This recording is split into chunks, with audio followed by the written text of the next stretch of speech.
Hello,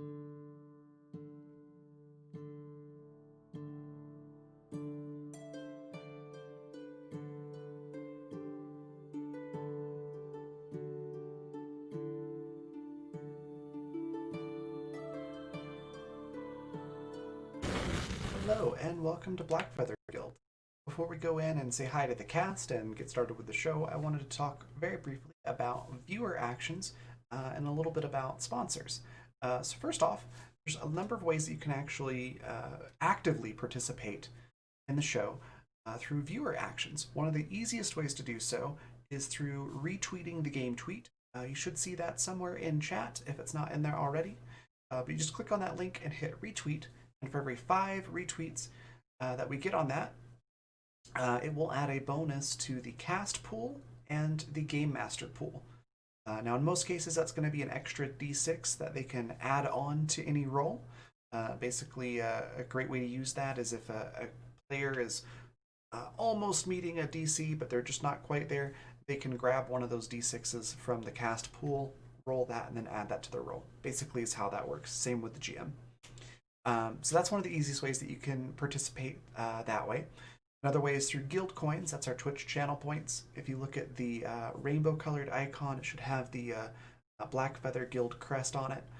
It should be right below your Twitch chat box. If you click on that, it'll show you all the different things that you can get with those. The biggest one being plot points. Now, plot points, you can see an example right over here. They all work pretty much the same way. It's just a matter of how big of an impact they have. So for the example, when we've got 2 plot points, the player of your choice gets something moderately helpful or unhelpful. Enter any suggestions for the GM into chat, or you can have the GM come up with something entirely on their own. So just choose if you want it to be helpful or unhelpful to the party, and that's kind of how you can use them. You can throw in your own suggestions as well. How those work: 1 plot point is something trivially helpful or unhelpful. 2 is moderately, 3 is very, and 4 is very to the entire party. So if you want to do something to help the entire party or really throw a monkey wrench in their plans, 4 plot points will do that. So that's guild coins. And then finally, we've got donations. So if you want to help out with keeping the lights on in the place, so to speak, there's a number of ways that you can financially contribute. One of those being coffee.com/Raven or Raven.rocks. You can see both of those examples down there at the bottom. Those are the addresses to do direct donations. You can also do Twitch subscriptions or bits. Those work the same way. And then finally, Patreon. We've got a Patreon, which you should see in chat here any second, if it's not there already. And our Bard tier patrons and higher get credits towards viewer actions every month that they can use on any show that they would like. You just have to let us know in chat how you want to spend those, and then we'll hand those out. So some very cool stuff. Before we hop over to see the cast, one last thing to mention is a couple things on this chart here. We've already covered the D6 and the plot points, but the triple crits, what that means is you can gift auto critical successes. And you can, it's triple because you get 3. You can divvy those out however you'd like. You can do 2 to the cast, 1 to the game master, all of them to the game master, however you want to do it. So they work much like the D6s. The cast members just grab that when they're available and they really need them and use them. So it's pretty cool. And then finally, the last one, introduce an ally or enemy NPC. Just give us a brief description of what you want this character to look like, kind of their character concept and a name, and let us know if you want it to be an enemy or an ally to the party, and the GM will basically take that and run with it. So really cool ways that you can participate. Lastly, I just wanted to take a quick moment to mention our sponsors. If you look at the logos down below, that's who's sponsoring this episode, and we'll talk a little bit about that before we introduce everybody as well on the next scene. So yeah, check all this stuff out, and thank them for supporting us, and thank you for being here and watching. Let's go say hi to the cast.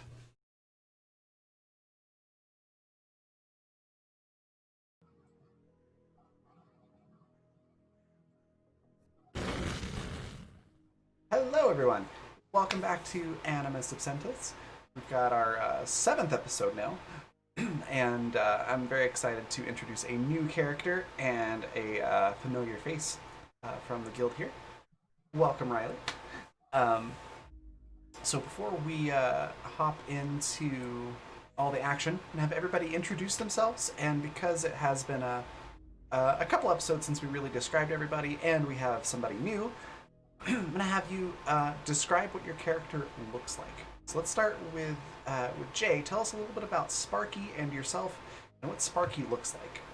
Hello, I'm Jay. I play here on the guild, and Sparky, specifically, I think has been described as a Chihuahua ferret, a panic child, and a general danger to everyone around them.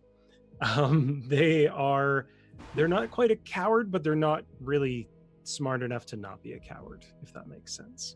As for how Sparky looks, they've got a short haircut with pink hair. They're a kind of mixed Asian descent, so they've got a slightly darker skin tone, and they are constantly wearing jumpsuits, never half off, always full on, not necessarily always zipped up. And they've got what I would describe as cartel and or mob tattoos. Okay. Fantastic. Next, we've got Vanessa playing Annie. Tell us a little bit about Annie, what she looks like, and yourself. Hi, I'm Vanessa. I am a traditional artist. I work primarily with watercolor and pencil sketch, as well as a little bit of digital art. I play Annie, and she is... God, I usually have the whole grumpy thing set up for Mira, but when it comes to Annie, I'm still not sure what her shtick is. She's... I don't know, man. She's unique, is I guess is the best way to talk about her. She's tall. She has very long pink hair as well. She's part of the pink crew. Woohoo! But she always wears it up in space buns, so it's like a half up, half down kind of thing. And she's got two pink space buns at the top. Her fashion is very much like I don't know, how would you describe that? It's kind of like high fashion space punk. yeah, Yeah, space actually. punk. Who is it from Description. from Dark Matter? Two. Two, yeah, kind of like also, that kind also of outfit. fifth. She looks like she belongs in the Fifth Element. Or Killjoys. Yeah, I can see that. But at And heart, the outfit inspiration yeah, section. at heart, she's very much an oversized yellow sunflower sweater and overalls kind of gal. I think that's probably post-wipe Annie. But yeah, she's interesting. Very cool. Next, we've got Alex playing Guy or Seattle. Tell us a little bit about them and yourself, and what they look like. Well, I just dropped off in the Zoom chat for Riley links to the pictures I've drawn so far of Sparky and Guy. But so, hi, I'm Alex. I'm a digital artist, and one of the moderators over here at the guild, which is really awesome. You should all join the guild because Raven is amazing, and you should all donate to and give Raven your money. Thank you. I'm not biased or anything. I'm not trying to make sure we don't die, despite our stupid decisions. Oh, no. Like buttering me up and bribery will get you nowhere where that is concerned. Well, I guess unless you're buying plot points, and then you could possibly try to buy your way out of situations. But no. What happens when we use plot points is let's add another Reaper. yes, that has been the case in Water, where it's like, hey, let's fix this fire by adding more fire. If we have enough fire, It's been eventually interesting. it'll go out. Anyways, so I'm playing Guy / Seattle. Ended up named Seattle because in response to the crew being dick bags, Seattle responded with this, which is the Seattle Space Needle in sign language by accident. I did not realize that, but Goody's character called me on it, and it's like, oh, so you are from Seattle. Your name is Seattle. But Guy is He is a very, very masculine trans man in his mid 50s with like white hair, white beard. Um, Definitely post wipe guy. Really doesn't have the connection to my fancy clothes should only be used for fancy times. So he started to wear all of the silk floral shirts and leather pants all the time. So you guys have to deal with sexy grandpa in leather pants. Cheese dad. Cheese dad. Cheese dad. Yes, he also got a massive craving for cheese and couldn't figure out what type of cheese he wanted, and he had like all the ship's money because he was out buying supplies. So he bought an entire fucking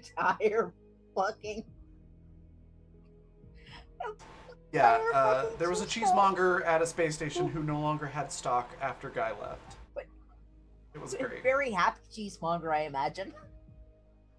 Oh yeah, he was thrilled. But yeah, the cheese has been an ongoing. We have a thing. cryopod full of fancy ass cheese with its own app and social media account. I will explain that in a moment when I introduce Daisy for everyone. Yes, yeah. amazing. So Guy is like, he's not super tall. He's kind of like average height, fairly buff. Yeah, he's an incredibly attractive man. Like, I didn't intend to make him really attractive, but he's a very attractive man. All right. Let's toss it over to Goody with Android. Tell us a little bit about yourself and Android and what Android looks like. So I'm just a player on this channel. I'm Goody, and I play Android. Android is the captain of the ship somehow, and very mild-mannered, very literal in a lot of things. There's a lot of things she doesn't understand about human nuance and things like that. But I'm sorry if you hear explosions. Mortars are big around here, 4th of July. But so she is rather petite, kind of ashy blonde, fair skin, and red eyes. She kind of looks albinistic-ish, but not quite. And she is a Black Ops murder bot. But she has not used any of the skills at any point in time yet. But yeah, Riley got it right. Murder bot mom, definitely. I have ended up being mom to everyone, and it's been interesting for a construct who has no sense of a maternal instinct. All right, and last but not least, we're introducing Riley. Tell us a little bit about, how did you say your character's name? Lagu. Lagu. Tell us a little bit about Lagu, what they look like, and yourself. So, Lagu is 6 feet tall, muscular, masculine build, a round, strong face, brown skin, and shaved head. They don't have any visible markings that would show any individuality or anything like that. So no piercings, no tattoos. They wear very practical clothing. Nothing fancy, just what's going to get the job done. They are a mercenary, and we'll kind of probably get more to that in the game. So yeah, I'm Riley. I design knit and crochet patterns, and you can find me online at Arieli Knits or at Makawaka Kiki. Both work. Awesome. I, of course, am Raven. I do everything tabletop for the most part, including soon making dice. I actually ordered dice molds day before yesterday, and they've already shipped, so I'm excited. I've got to learn a lot with how all that works, but I'm excited to start that soon. And I'm the game master, so obviously I play the world and pretty much everyone they're going to interact with, but one important character that I currently play is Daisy, and this character is important because she is part of the crew. She was found, I think in episode 4, in the super secret sealed vault inside the ship. She was in her own cryopod, away from everyone else. The crew found a bunch of empty fruit cocktail little cups inside the vault, and some adoption papers on a clipboard that showed, I believe showed the name Daisy on them, and had some basic information, but most of it had been blacked out, like with a Sharpie, like all of the really important information had been redacted. So that's kind of how they found Daisy, and Daisy, it turns out, is really good with computers, and she's about, she's not quite sure how old she is, but she appears to be between like 17 and 20, somewhere in that range. And there was a welcome home display that was seen in her quarters. So it definitely appeared as if she was being expected. But so far they don't really know who it was that was expecting her there, or why the adoption papers are there, or if somebody on the crew adopted her. For those who haven't been following along yet, the crew, with the exception of Lagu now, have lost their memories. They woke up essentially with amnesia, having all of their skill sets in place, but no memory of who they were, of who each other are, or anything like that. So, that about catches you up with who everyone is. The situation from last week,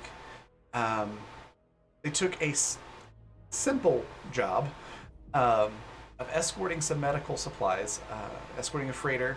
The freighter had the bulk of the supplies, and the Tony Corporation, who owned these supplies, put 2 special pallet-sized clamshell containers onto the Lagrange, which is our cruise ship, to basically for extra safety, because the Lagrange is a pretty powerful ship. It's got shields, it's got a couple of cannons, it's fast. It's not a chintzy ship. So everything seemed to be going pretty well until I almost started to say Bosco, that's the other game. Vizco. Vizco showed up with 3 attack frigates, and it was pretty much situations like, yeah, we could probably get out of this with a little bit of damage, but the freighter can't run away. So they made a deal, essentially, to have Android present while they inspected the cargo, and Android intimidated the crap out of them, and they essentially decided to leave. I mean, use the word. I bullied them. Yeah. Name dropping, bullying, intimidation, it was all there. It was fantastic. So the bullies were themselves bullied away, and everything seemed like it would be okay until you got to crap. What did I say the name of that planet was? One of these days I'm gonna write these things down. Did the planet have a name? I thought it. Yeah, the planet where you're going to had a name as well. Was it the cheese one? Didn't you name a planet after a cheese? Because we were getting on with our thing. Yeah. I hate that that's a question that you have to ask. Maybe it was. You know what? Harvard. For today, we're gonna call it. Yeah, I think it was actually. Now that you mentioned, I think it was Havarti 4. God. That sounds right. Whatever its name was before, they suddenly decided they had a big committee and decided to change the planet's name. It's now Havarti 4. So you almost got there when a mysterious ship showed up, fired a warning shot across the bow, and it was Rip. He didn't give you his last name, but for everyone to know, his last name is Rose. So Rip Rose, this That's a dumb name. sort of Can you tell I'm salty? I was going to say, how are your ribs feeling, Annie? Listen. So, Rip Rose essentially stole their cargo. Those fancy clamshell cases. Annie, in a very brave, foolhardy attempt to intervene, tried to shoot him with a crossbow. It didn't go so well and nearly died. But the situation was de-escalated. Rip took the cargo. But Sparky, Wolf, we're still trying to figure out if this was a smart move or a bad move. But Sparky planted a bomb on the cargo and set it off after Rip got away. So Rip is currently very mad because while it didn't blow up his ship, it did destroy the cargo, which they later found out was some kind of memory drug. So an experimental drug having to do with the memory center of the brain. It's an interesting coincidence considering all of them don't have their memories.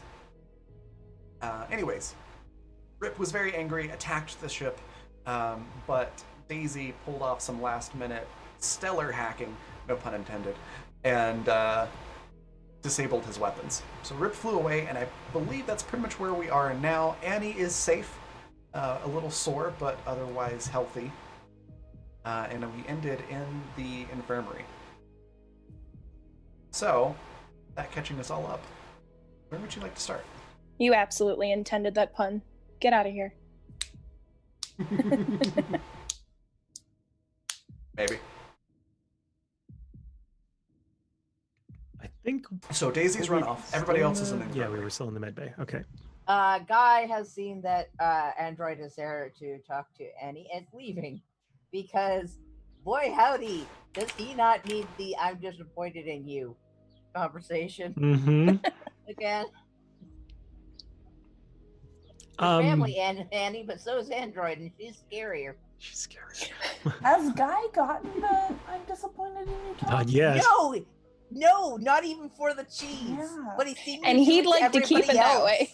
He's seen you do it to everyone else, and he doesn't want to be the one to get it. Yeah. Like, Captain's not mad about the cheese thing. She just doesn't get it. Like, I mean, it's your money. Do what you want, I guess. But, like, why? Why cheese? Technically, it It's not wasn't so much disappointment as technically, it wasn't I don't understand what you spend your money Right. on. It's like wasn't the his mom, it's money, like, though. I It don't was the understand ship's phase money. it's going through. Yeah, It's the we'll ship's make money, more. but he figured it was his money because he bought everything else. Mm-hmm. Yeah. Is that To be fair, Guy was tasked with getting food. For that the is ship. true. And cheese is Andrew food. thought So. he would be responsible. He was. That was your first mistake. He was, though. He got vegetables first. Thanks. True. All right. So, is there anything any of you want to do in the infirmary, or specifically on any other part of the ship before something happens? If Android is asking Sparky to leave, then they would, but otherwise Sparky's probably just gonna sit there like kind of excited that it's not them in trouble for once. Sparky, you're an asshole. Wow. Listen, I already got chewed out like 3 or 4 We've times. been new, but you are. Yeah. Except this last time, you didn't get chewed out bad, did you? No, you got a compliment. You got a compliment. I'm not sure which is worse though. Ouch, thanks. Like, oh There's no winning. now I want to make her proud. Uh-huh. Oh no. Oh no, expectations. Yep. It was fine when I was at the bottom of the barrel. But now It was easier when you Yeah. didn't believe in me. Now I'm expected to do things. All right. So, is Guy getting chewed out? I guess is all our questions about No. something, or Annie or whoever. Okay, I would like to speak with Annie. I don't necessarily know if I'm going to chew her out. All right. Well, you're all in the infirmary, so talk away. Guy leaves.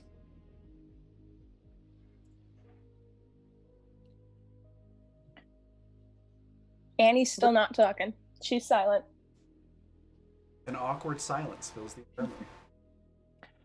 Little mouse? Annie still has her back towards like the entrance. Where is Android standing in comparison to her? Because she's sitting up on the bed, but she's facing in towards the infirmary, and then the back's to her door. Or her, her door. Her. Yes. I know what you mean. You're good.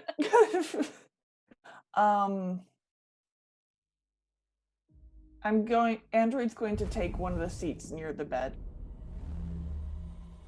Okay. Sitting very properly. Thank you so much, Michael, for those 2 plot points, that $5 donation.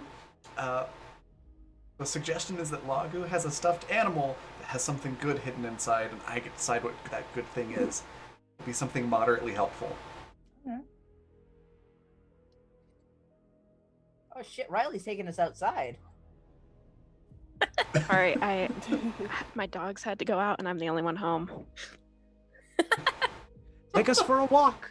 It's okay. It's just all part of your world Yeah. tour there, Riley. Yeah. Okay, so gonna take a seat. And I'm going to sit there silently for a bit.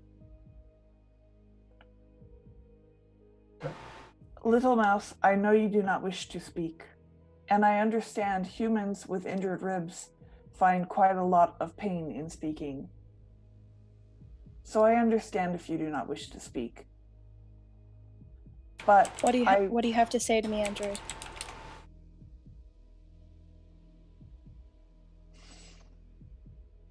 Did you know that if my chassis were to be destroyed, I would continue on existing?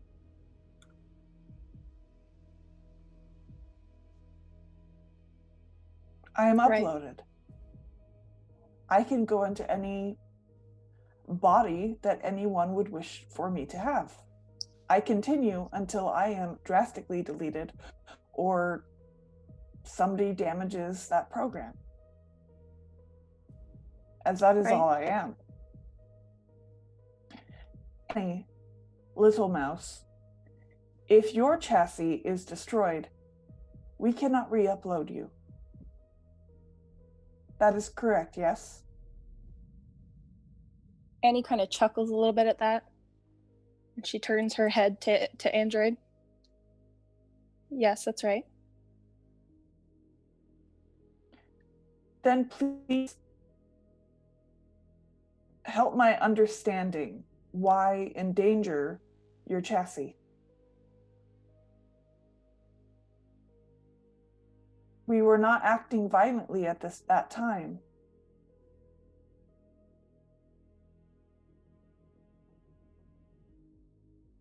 Annie's quiet for a second. And she looks straight ahead again while she's quiet. And then she turns to look at Android and she says, you know, that's exactly the point, right? If you're damaged, you can be uploaded. You have another chance. That is correct. And I don't think you understand how it feels to have sat in that ship and to be threatened that way when there's nowhere else for us to go but back. How cornered that feels. He could have blown us out of the sky. And that would have been it. That would have been the end. I attempted to make the best order to preserve your lives. That's not what I'm talking about, Android. You don't get it because you deal in numbers and you deal in logic and you deal in information. And if you were damaged, your intelligence is still there. You get uploaded into the system, you get downloaded into another body. So I guess you don't really understand the feeling of being backed into a corner. That's why I did what I did. I came back here and I armed myself because if this guy came onto our ship in this mentality that he could fire at us in a warning way, like it didn't matter, and then come aboard this ship, I was going to be armed and I was going to protect myself. Do you understand? I understand all but one part. What's that? If you wished to defend, why fire the first shot?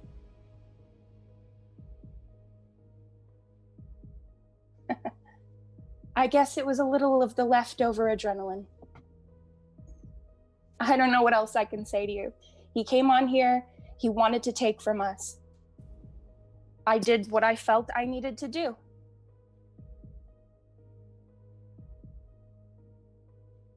I suppose I can understand that form of logic, as it is not logical, but humans are not logical. I just ask that if you experience those feelings again, consider what may happen to your other non-programmed ships. No offense, Android, but I don't really intend on being in a situation like that for a very long time. So at least you have my word on that much.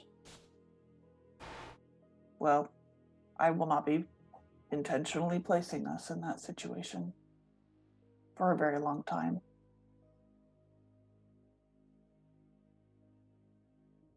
Annie's That shoulders... was an attempt at humor. Annie's shoulders visibly relax, and she lets out a breath. And she puts her two hands up and kind of pushes the little pieces of hair that are falling out of her bun back out of her face.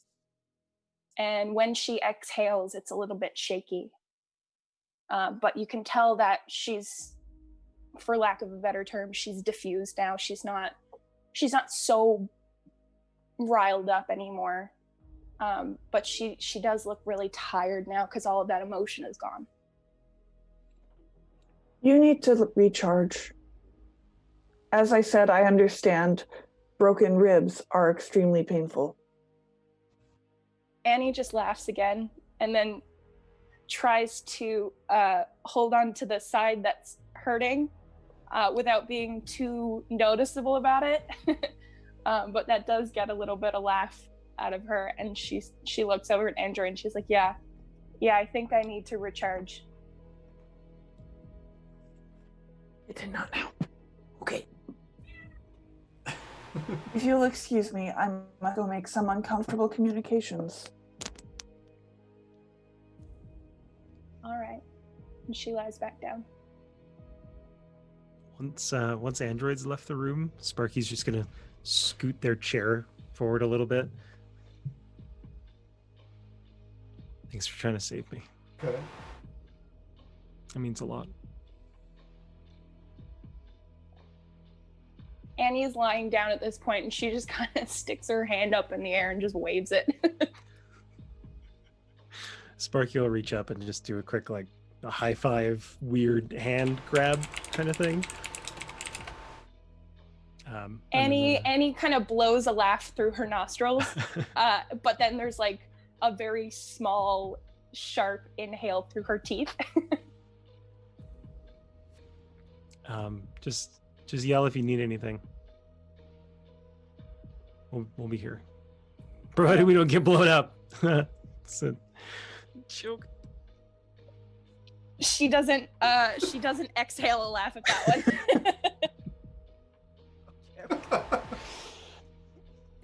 Take care of her, Doc. All right. And Sparky will head out. The doctor just looks up from a clipboard where they've been writing notes, completely oblivious to the conversations that have been happening. Oh, you're still here. Yep, no problem. Vitals look good. Let me go back to their notes. Before we hop over to Guy, Goody's not back yet. So yes, let's hop over to Guy. Well, never mind. Goody's back now.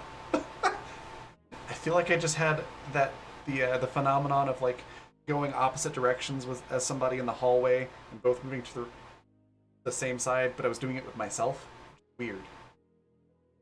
Anyways, Goody, Android. As you go to have these awkward conversations, I assume you're going to the bridge for this. Yeah. as soon as you get there, there's a little alert noise and a flashing light that you know means you have an incoming call.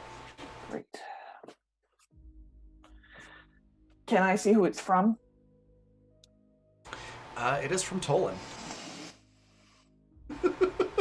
Okay, let's get this over with. Let's just make me have difficult conversations. Okay. Android's gonna sit down, smooth her hair, kind of arrange her braid, and answer the comm. Yes.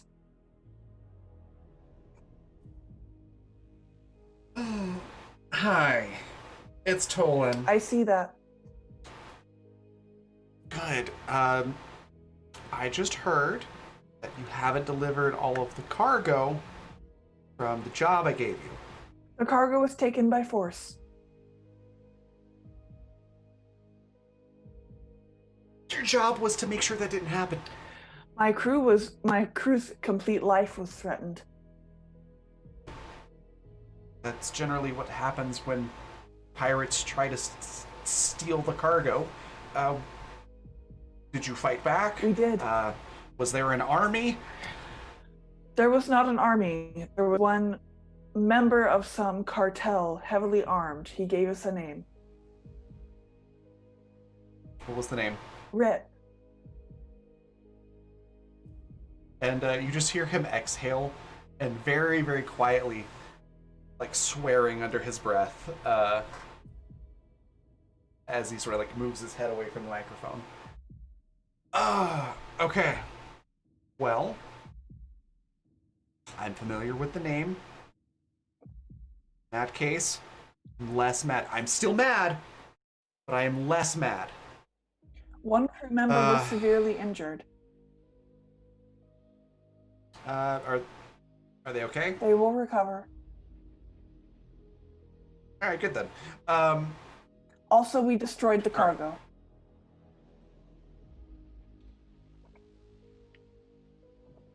I must have misheard. The cargo was... Did I just hear you say that you destroyed the cargo? Your auditory functions are correct.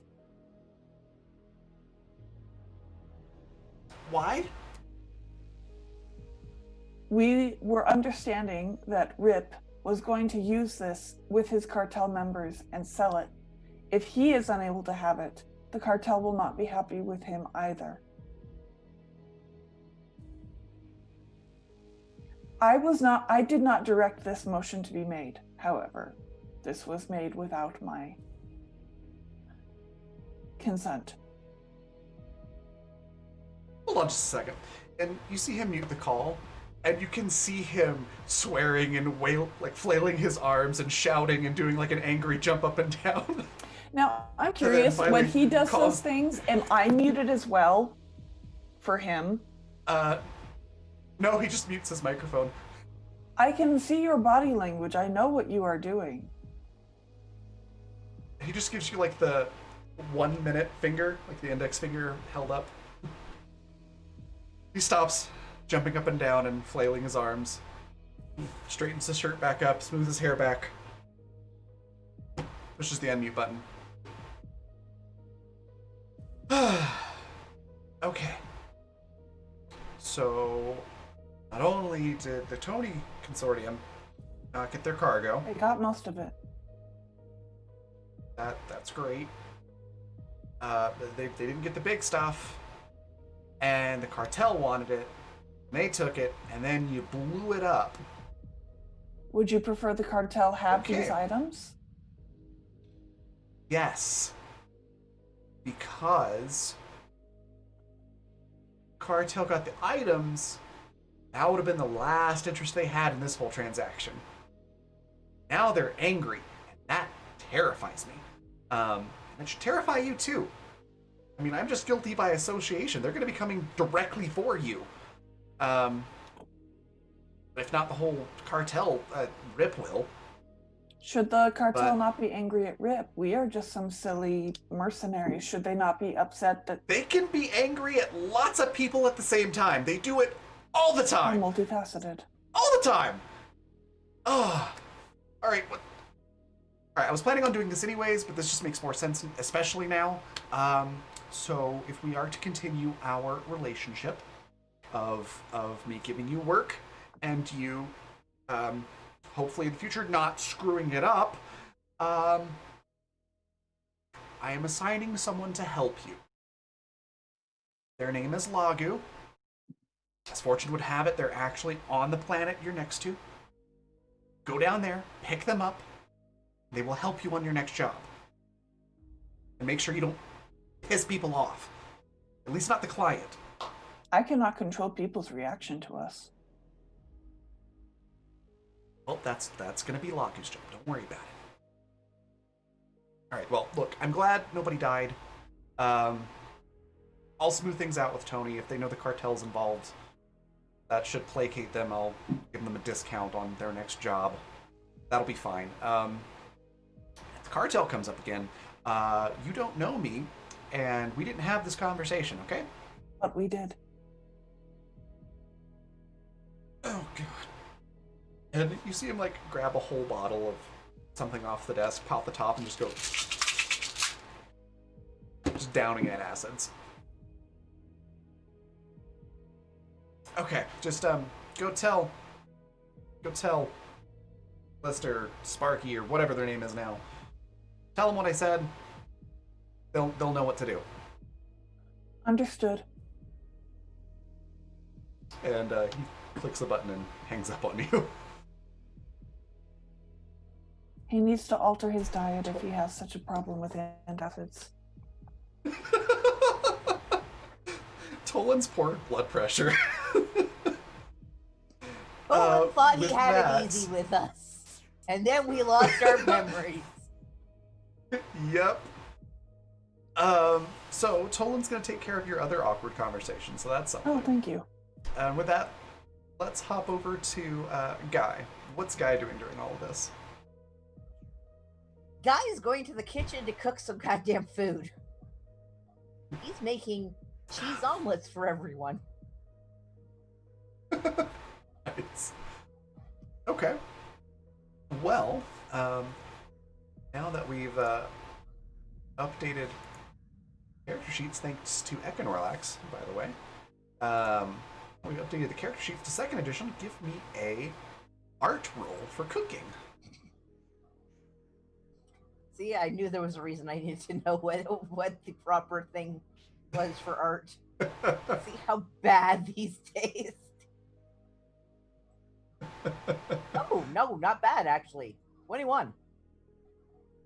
Hey, that's not too They're bad. actually really yeah, nice you managed to cheese make omelets. Yeah, you managed to make some pretty darn tasty omelets. What type of omelets are They're these? cheese. Yes, clearly, but what type of cheese omelets? Yes, it's a surprise. Okay.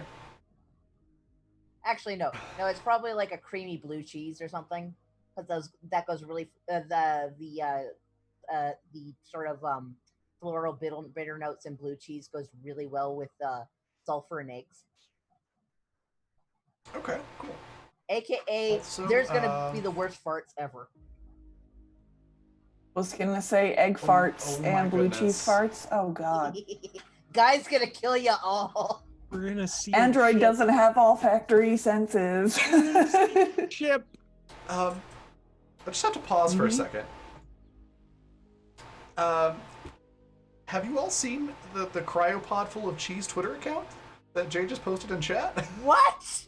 I'm sorry, what? Because this is amazing. I just felt like if we were going to say it had a social media account, you know. This is the best day of my life. Right? So yeah, go check out twitter.com/9_cryo to learn more about the crew's cheese cooler.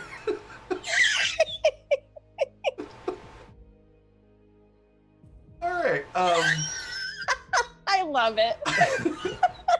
Sorry to derail. Go on. That's okay, you've just broken me. So it's Someone Michael, has it's removed that twitter.com cheese. slash It's the link right above your comment. Oh my god. There it is. It's the Cruise cheese cooler. Jay made a Twitter account for it. I can't That's see my amazing. screen because I'm crying. All right, so Guy. Okay, I'm gonna read it later because if Save not, I'm them. just gonna laugh the whole time. After the you get the cheese and the cheese cooler tells Twitter about what you're cooking. Do you alert your crew that their omelets are ready? You're muted. Guy just goes and just takes plates and goes and finds crew members and just shoves a plate of food at them. Okay. Sparky was probably in the messing with you, so.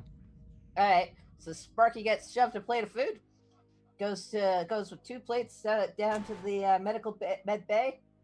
Doctor gets shoved a plate of food, and Little Mouse gets shoved a plate of food, and now he's trying to find Daisy. Okay. Let's do but that really depends on how you want to try to find Daisy. Are you just looking for Daisy, or are you trying to listen for Daisy? No, Guy just taps into the ship and be like, "Hey, where the fuck's Daisy?" It says it doesn't know. Which means she's probably in the walls. Okay, Guy goes listening around for Daisy. All right, give me a hearing check. Kind of looking and hearing and using the fact that he knows the ship real well because he's been inside the walls a lot.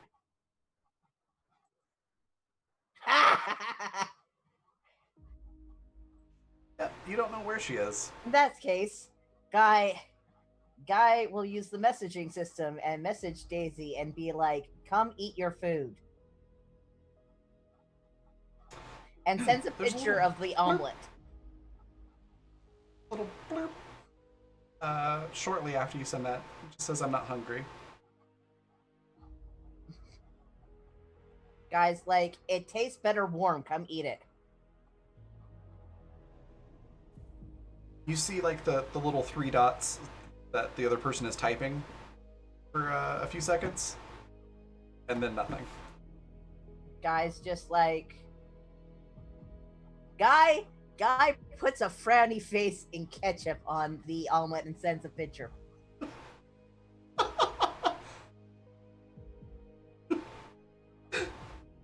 That's adorable.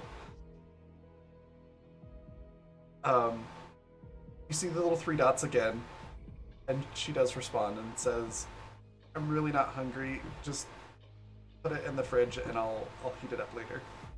Thank you." All right, Guy goes and does that, and then goes and makes another omelet for Alright. himself. All right. That should be everyone.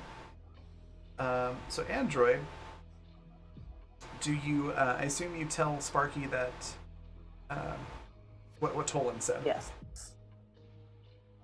All right.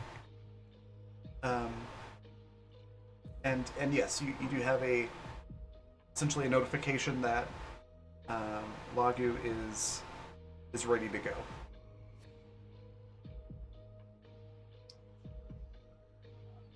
Riley, I am so jealous of you right now.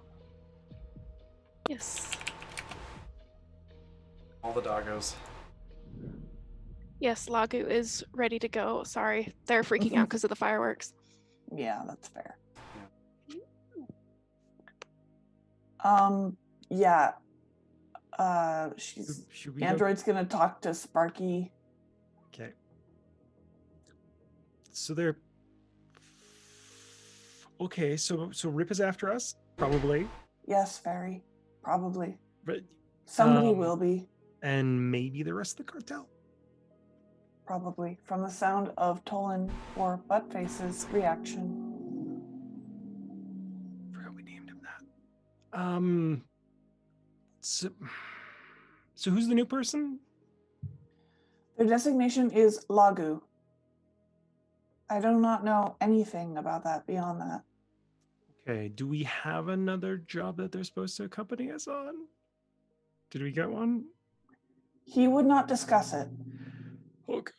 Okay. Who would you like to go down to get Lagu? It's gonna be me, isn't it? Sorry about that. They're still working on the room Oh, no next worries. door. Thought they were talking to me, but they were not.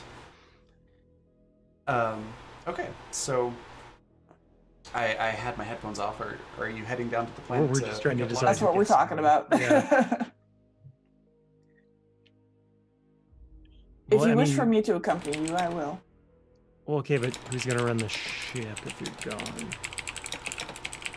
That is fair. I imagine Guy could probably run the ship, but if you would prefer him to accompany you instead. I think we'll take Guy down to the yeah. Just make sure Annie's okay while we're gone, I guess. And if we don't come back, then probably just tell them I'm dead again.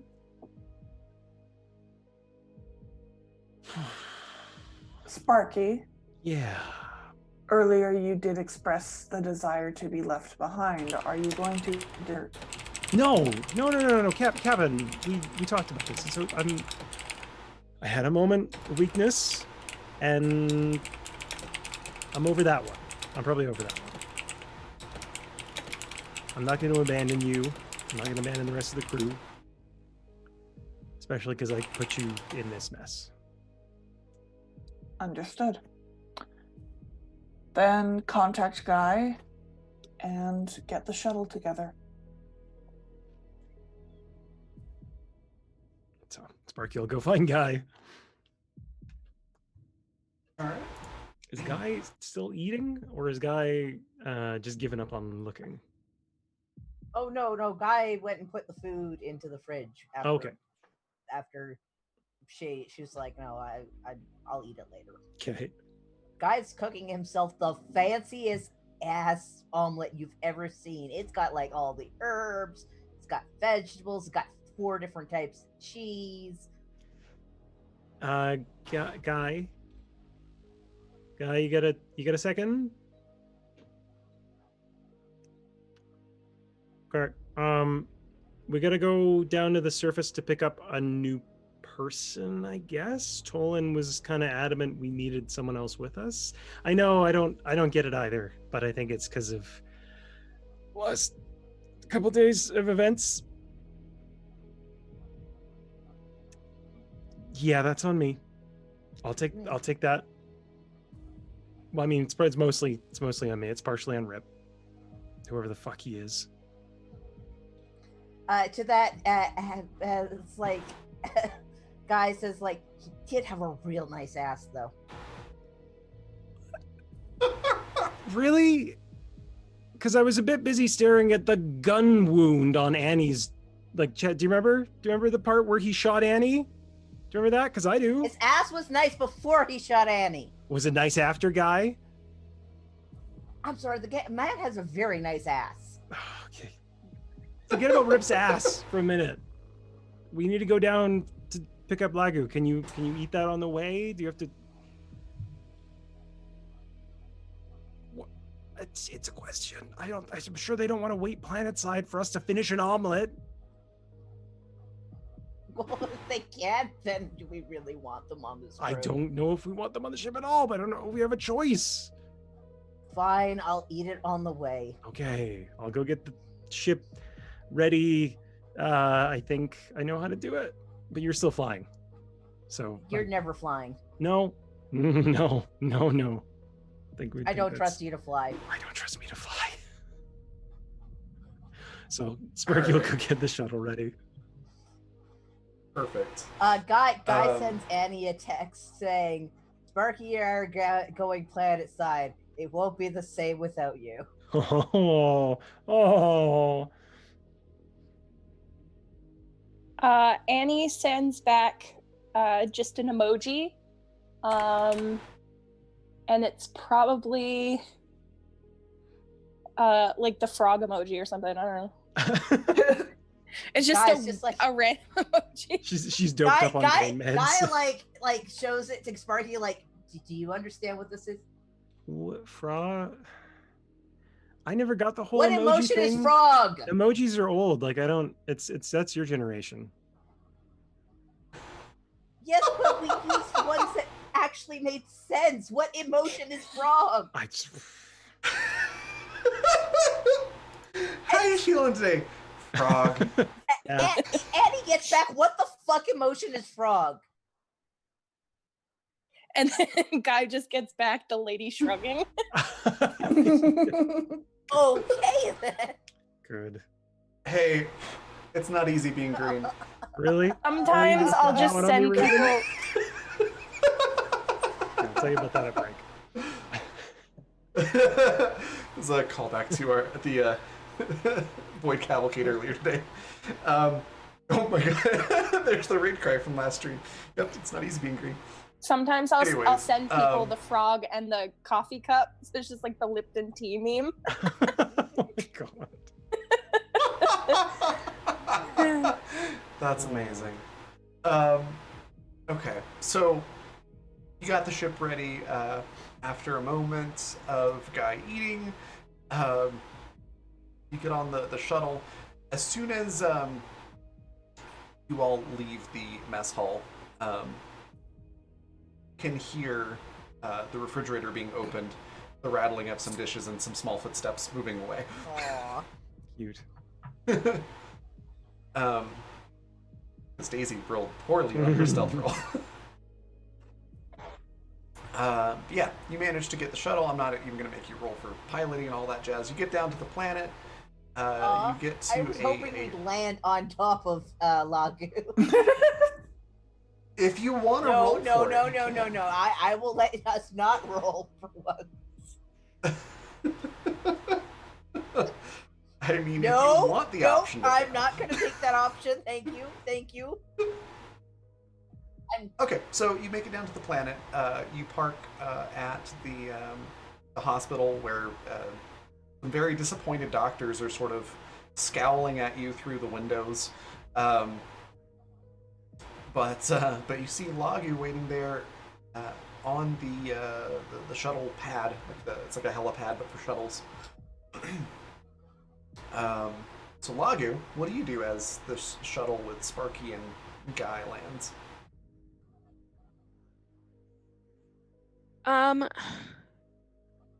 Lagu would, like, if they realize that that's their transport, they'll just board wordlessly. They'll have their little, like, you know, at an airport where like the drivers have the sign of who they're there for.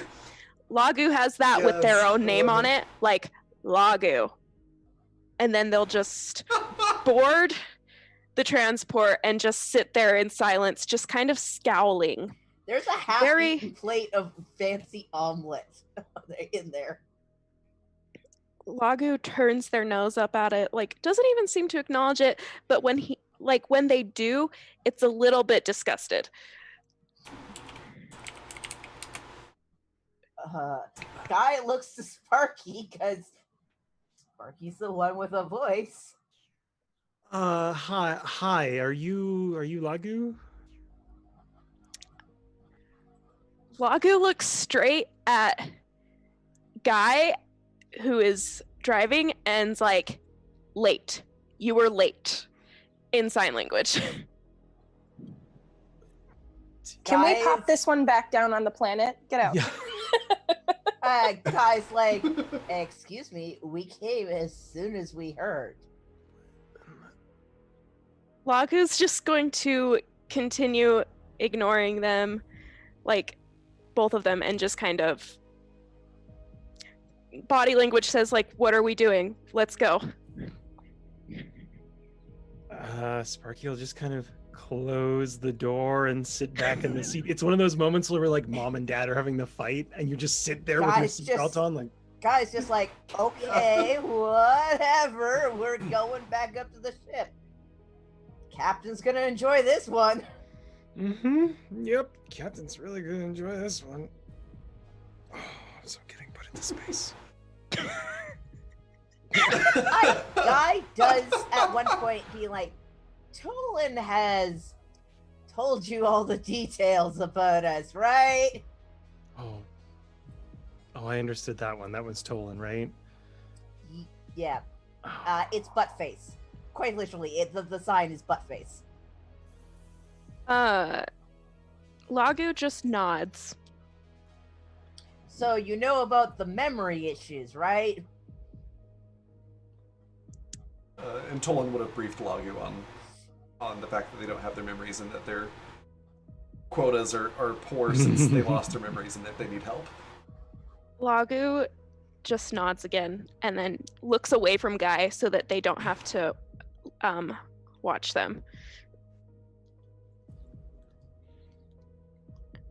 Okay, that's rude, but okay, whatever. Hey, Guy is just at like, least they can hold their own with you, Guy. They're just as rude.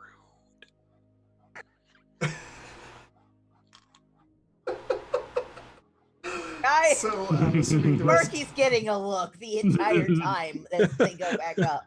Would you watch where you're flying? So the ride back is incredibly awkward, full of tension and awkwardness and silence, and then you dock with the ship, and everyone's back together again.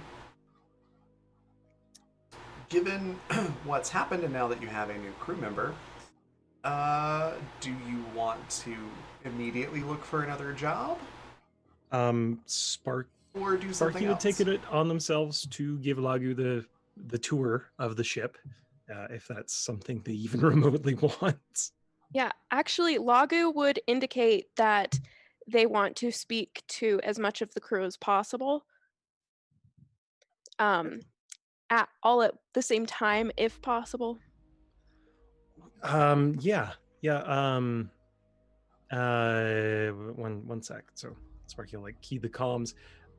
Can we get everyone in the mess in 5? Actually, no. Right. Sorry, Annie. Medbay in 5. Thanks. Thank you. So we'll be in the Sparky, you get a direct comm to you, and it's Daisy's voice going, "What for?" I didn't realize you could do direct comms. There's a new crew member, and they want to talk to everyone at once, I think, because they don't want to talk to all of us individually. Wait, new crew member? Why is there a new crew member? Because we fucked up. Yeah, but you don't just pull over at an asteroid and pick up a new crew member.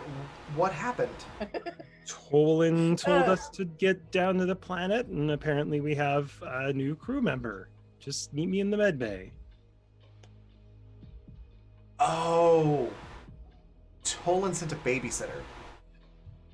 I didn't say anything of that sort. I will see you in the med bay. Yeah. All right. Oh, this complicates things a little bit. Yeah, I'll be there. So I'll kind of direct Lagu, it's up here, just to the left, and then down the. If you wanna. Do you talk much? Are you? I don't know if you're the same as Guy. You can't talk, or can you? Lagu just walks in the direction that Sparky points. Cool. Good talk. Guy, are we worried about this? Should we be worried about this? I feel like we maybe. And Guy's like, I think he's perfect for. I think they're perfect for the captain.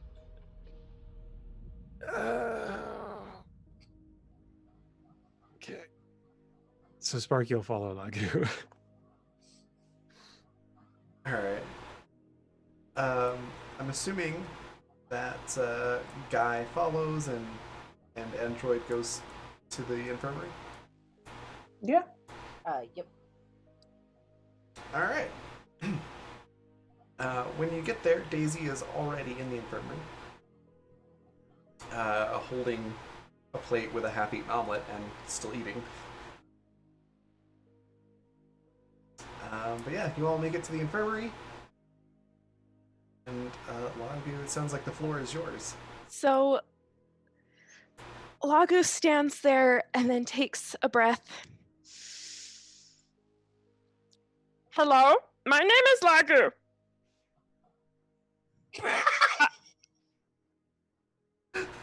Guy starts losing his shit.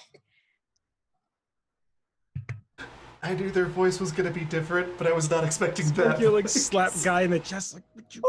Guy is just like wheezing.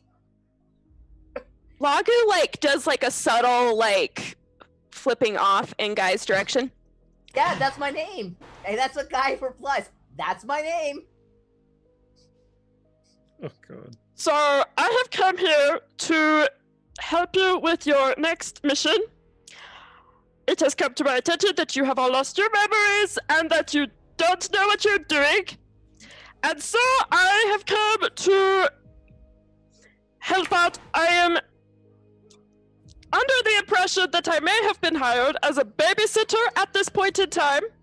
I do not like that, but that is the contract I've been hired for, and the contract is good. I would appreciate it, Guy, if you would stop your shaking of laughter.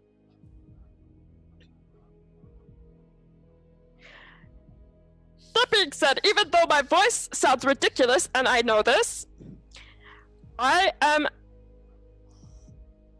very appropriate for the job.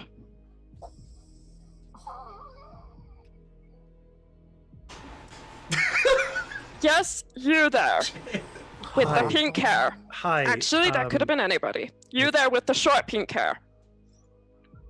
Sparky. My name's Sparky. We met on the shuttle. Why are you qualified to be our babysitter? I am from a planet in which we are raised to be mercenaries. I've been raised to be a mercenary since I was an infant. I have been doing this my whole life. And that is why.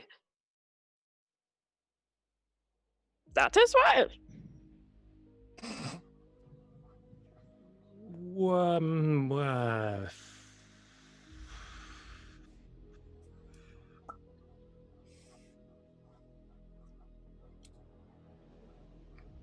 Android's gonna just step forward.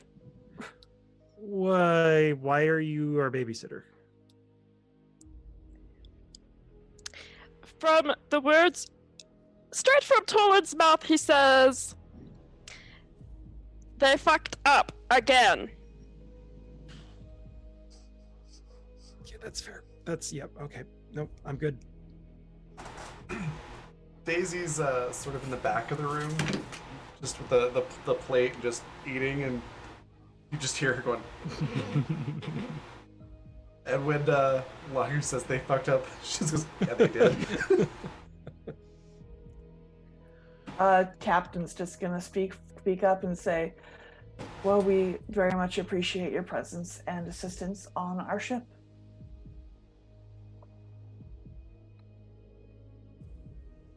You will be able to find quarters available for you. You may pick any of the guest quarters. Why the hell is this murder bot so polite? That's the captain.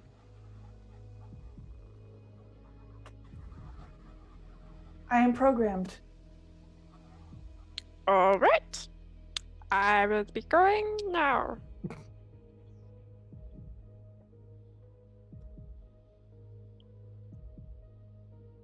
Alright.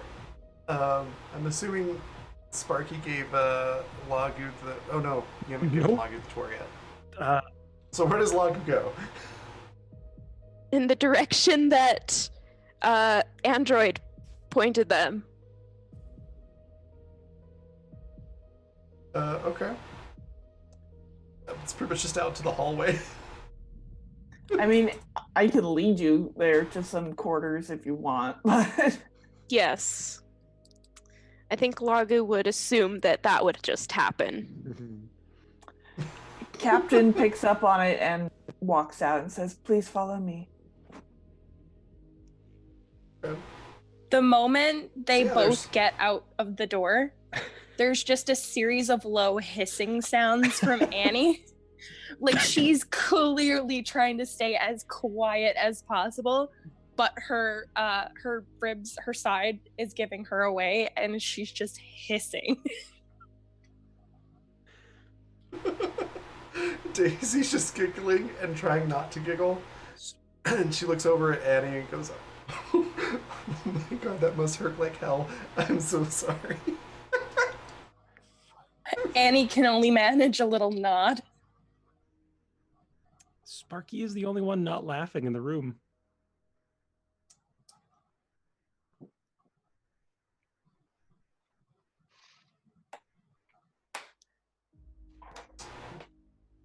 What does Sparky do? Sparky probably just gets up and leaves after a few minutes. All right. In that case, we'll hop over to the quarters. There's quite a few crew quarters on the ship, many of them which are empty. So Lagu can pretty much have free selection of whichever room they want. Each room has a bed, a desk, and sort of like a little workstation, and a closet. It's decently spacious for a smaller ship like this, but it's nothing too fancy or elaborate. Lagu wouldn't have been particular as to which room, just any room that Android led them to would suffice. Yeah. The next closest open one is across from Daisy. Okay. May I ask, Lagu, how long have you been in contact with Buttface? Excuse me?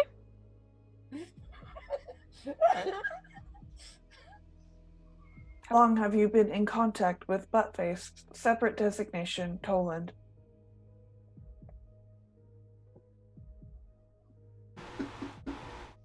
Lagu has this look on their face like, what have I signed up for? I've been in contact with Tolan for quite a few years, getting different mercenary contracts. I just so happened to be the lucky one who was around when this contract was offered up. Understood. Will these quarters be suitable for you? Yes, they will do just fine. Then please, make yourself as comfortable as you wish. If you need me, you may contact me on the bridge. Thank you, Android. Or Captain? Captain is my designation. Captain is your designation. I see. Well then, Android designation Captain. I guess I will be answering and asking you questions a lot, or do you actually have all the responsibilities of a captain?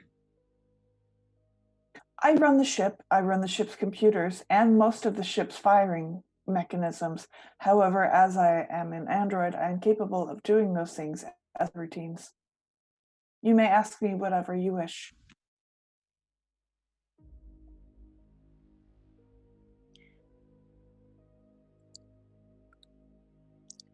Well, I think it would be fitting that we made way for another mission, don't you think, Captain? If you are comfortable and ready for that, yes. Yes, that is the contract. We must immediately find a mission. Understood. I will contact Buttface.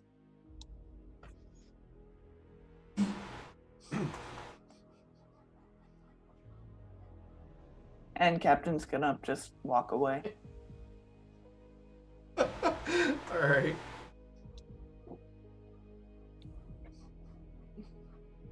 All right then. So everything's pretty much quiet where you are. You can contact Tolan if you want, or you've got fuel. You did get partial payment for that job.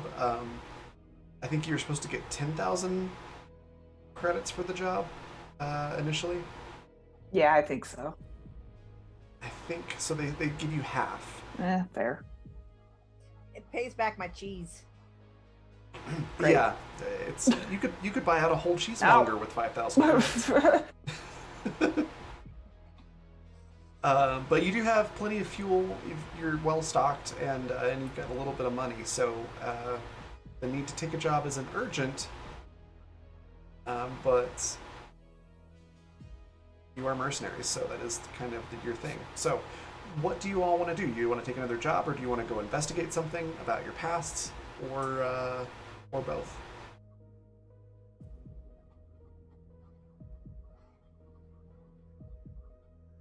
Or you can start up a cheese business. Don't tempt Guy. Don't tempt him. Guy is going to, as soon as Annie's able to move, Guy is, or at least, Guy's gonna bring up the project he's been working on, or trying to work on. Okay. And dump it on Annie. All right, Of course. So, Guy's been trying to work on a subroutine program for a chip that would work with Android that would A, allow her to lie, B, allow her to disobey orders, and C, give her full free will.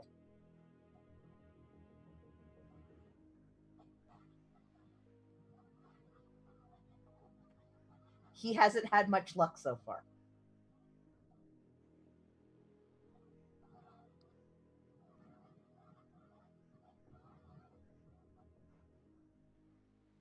You still there, Vanessa? Yeah, sorry, I was just having an issue with my phone. Yeah, sorry. Okay, what response did you need from me? Sorry. Of course. Guy is asking Annie for help Oh, yeah. because Guy has not had very good luck with this. Okay, so is that what Guy was explaining to Annie? Yep. Guy just Okay. brought a project and just been like, this is what I'm trying to do. I can't do it on my own. You're going to help me. Annie does sit up in her little bed, and takes it from him, and she starts fiddling around with it and looking at the different parts of it. Give me a engineering tech roll. I think I have my sheet updated properly. Yes. Can I roll to assist? Because Guy would be basically like explaining bits and pieces. Sure. And I got a 28. 28 and 17. To assist. Yeah. Annie, you're able to understand all of it pretty well. Guy had basically put together like some framework, but there was some like code errors and things like that that you're able to kind of fix quickly. You feel like this probably would not be too difficult for you, but it would take probably a couple of rolls. So for Annie, it would take her, a couple of days probably. Well, she's not going anywhere. True. Yeah, she just looks to Guy and she signs, okay, I'll take care of it for you. Guy is satisfied. Guy heads off. He's gonna go and check on the cheese. Okay. He opens and closes it so it notifies the new guy multiple times. Oh my gosh. Oh yeah, it's important to note. Lagu, you would get a tablet, like a wrist tablet, and communicator, things like that. It's just standard stuff you get while being on the ship. And then yeah, you get notifications that the cheese cooler has been opened. And I don't think anybody explained to Lagu exactly how that works, so you're probably a little confused by that. The Twitter. What? Captain? Android, Yes. why am I getting notifications about a cheese cooler? Oh. Some of our crewmates decided to purchase an exorbitant amount of dairy byproduct and have modified one of our cryostasis chambers as a cheese cooler that they have hooked up with social media activation. So anytime that cooler is opened or closed, you will receive a notification. However, you can opt out of it.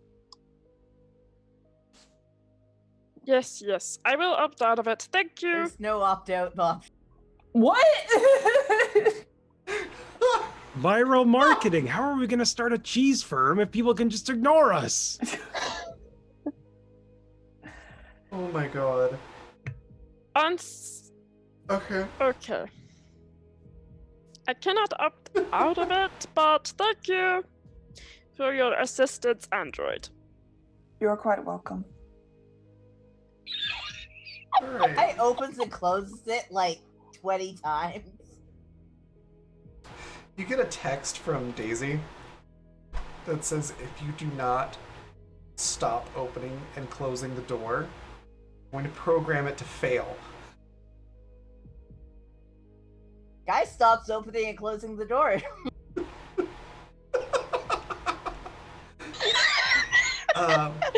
The cryopod is requesting that you stop opening the door repeatedly.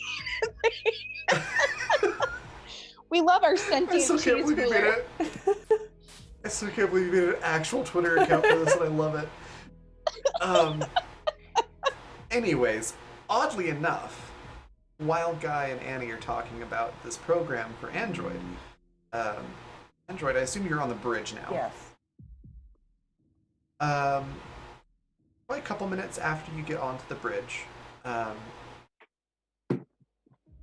Daisy kind of hops out of an air vent. The vent sort of gate, cover, whatever you call it, sort of opens and she hops out and closes it back. Goes, "Hey Android, you got a second?" Of course, Daisy. What is it? Well, I was thinking about, how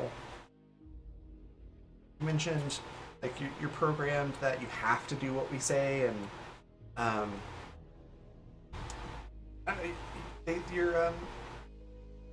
your personality subroutines and everything, it seems like they went kind of bare bones on it, and I was wondering if you would like me to upgrade it for you. You'd be able to do whatever you want and, like, lie if you want to, and it wouldn't change who you are, you'd just have more options. Do you think it is a wise decision to allow what they refer to murder bot of my aptitude to have that much free will? Well, I mean, pretty sure any of us are, well, maybe not me, but pretty sure most of us are pretty dangerous and we all have free will. I have been informed earlier today that I do not understand the value of human life. Oh yeah, this would fix that too.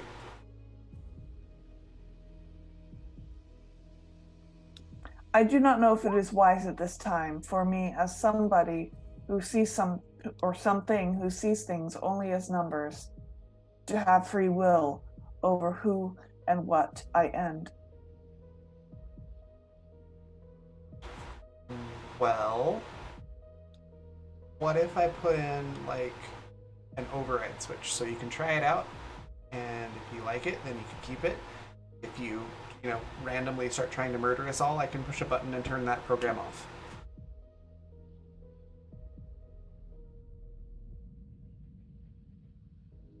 I will consider it. Okay. Well, I've already got it done. I was working on it during the whole space cowboy situation. It was something to do to keep my mind off of things. So I decided to go ahead and put it together. So it's ready whenever you want to try it. Understood.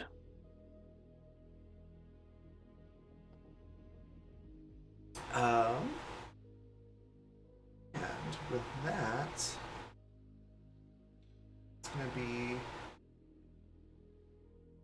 what level? Damn it, level Daisy, are you all of got you to now? it before we could. 4. Level 4. 4.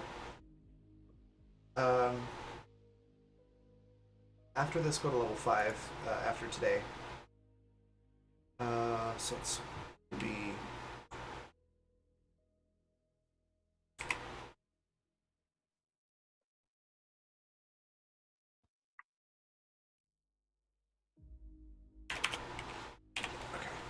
I had to think about what her role would be. And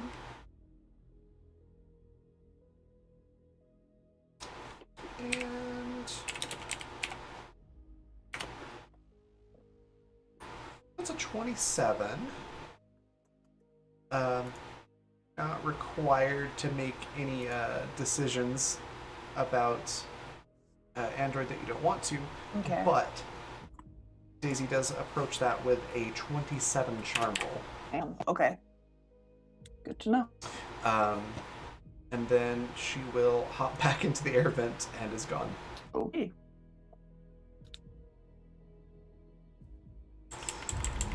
Damn it, Daisy, you were just too fast for us.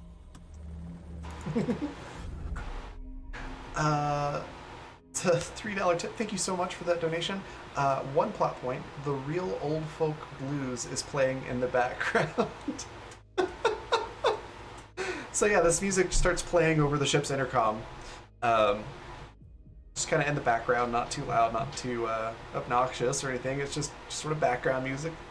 Starts playing and nobody's really quite sure why. Guy, is this one of yours? Oh, fuck's sake. Is it Daisy? Captain, do you know who put the music on? I do not. You hear Daisy go, "Don't look at me, this isn't my kind of music." I can override it if you wish. Maybe. It's like old people Yeah, music. maybe just not the whole ship. Mom Droid makes it so it's just in Sparky's vicinity. Oh, fuck off. Like I said, So just follows their comm unit around the ship.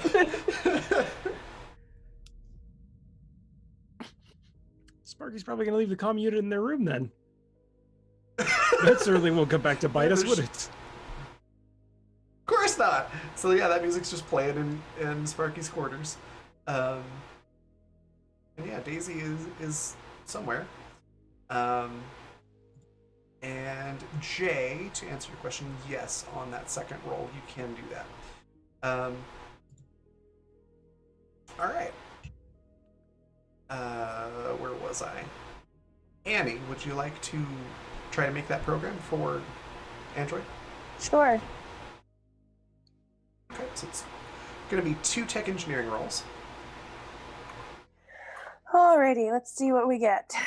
Tech engineering.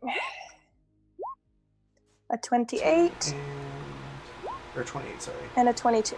And a 22. Yeah. Yeah, you're able to get some of it done. You're able to basically make a program that will allow Android to lie, but you haven't quite unlocked the mysteries of free will yet. Sweet. But you can keep working on it. Yeah.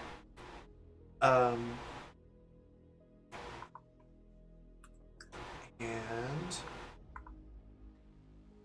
do a thing here. 1 second. But go ahead and be deciding what you would all like to do. If you want to talk to Tolan for another job or do something on your own.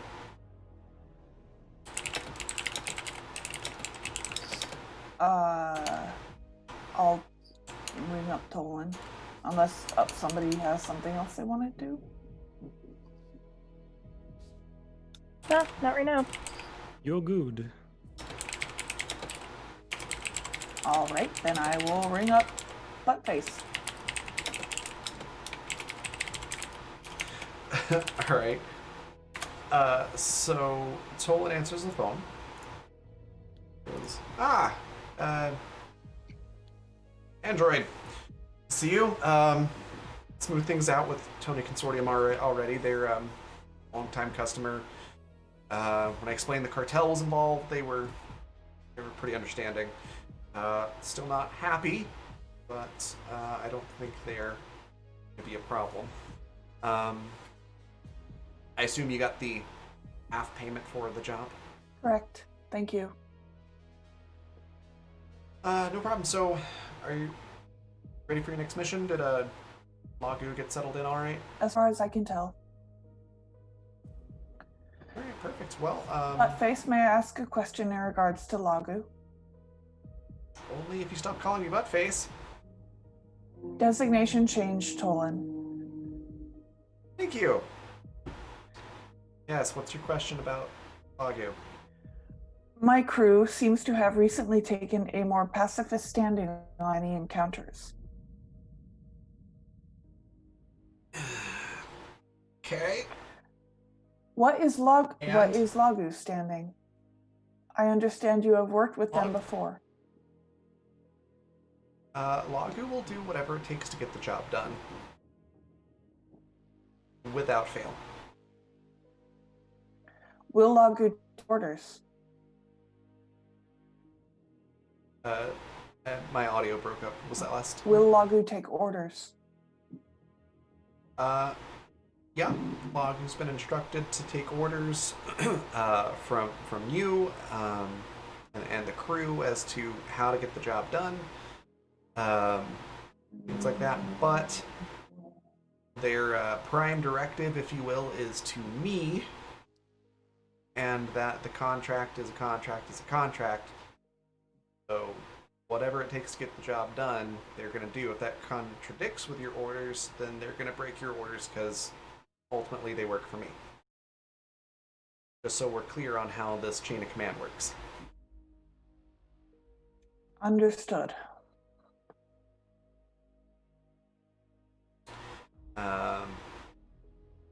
Yeah, you may have guessed they're kind of there to babysit you all because you're all doing, frankly, terrible work. That was made adequately clear, Toland. Good. I'm glad we're clear on that. So, all that business being done, I do have more work for you. Oddly enough, it's been business has been booming lately. Got all sorts of people that are looking for work because there's all sorts of conflicts happening. I'm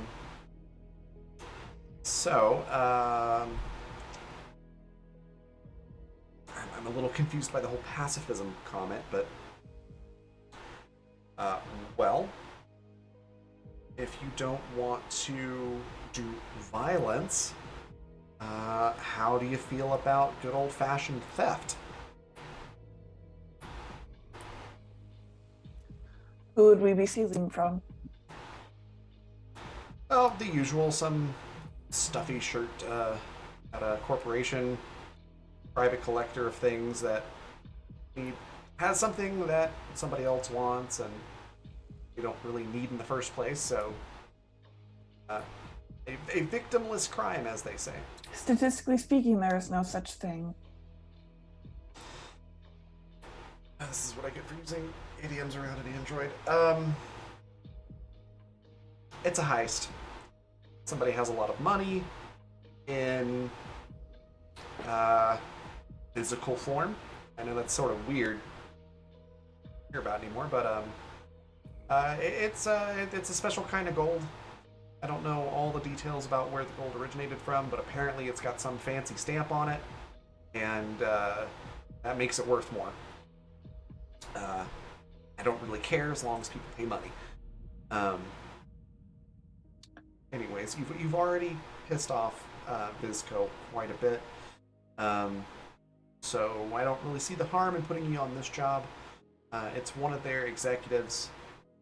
You've kind of fallen out of favor with the rest of the board, and I have a private collector who really wants those gold bars. So the job is to figure out how to steal them and deliver them to the client.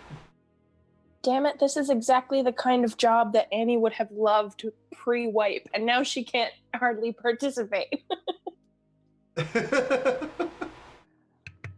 That sounds like an adequate job. Before we proceed any further, may I ask the name of this Visco person that we are stealing from?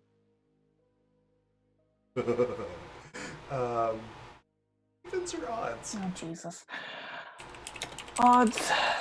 Oh, don't let it be Vacation Grandpa. It's not Vacation Grandpa. Yes. Technically, I rolled evens, but it's a 100 on a D100, What? so I'm going to give it to you.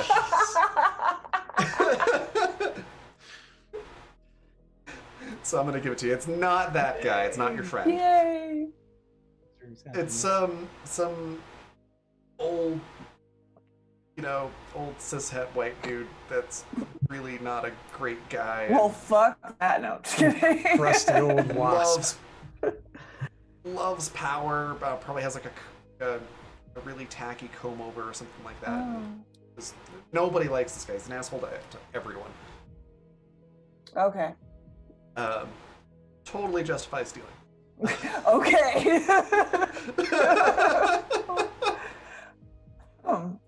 Eat the rich, am I right? Right? Yep. Yeah. Hell yeah, Cut some of the comrade. fat off. Yeah, Chef seriously. bourgeoisie. Shit. The birds work for the bourgeoisie. Oh my god. All the Anyways, so birds died in 1986 due to Reagan killing them and Madam replacing them Guillotine with calls. spies.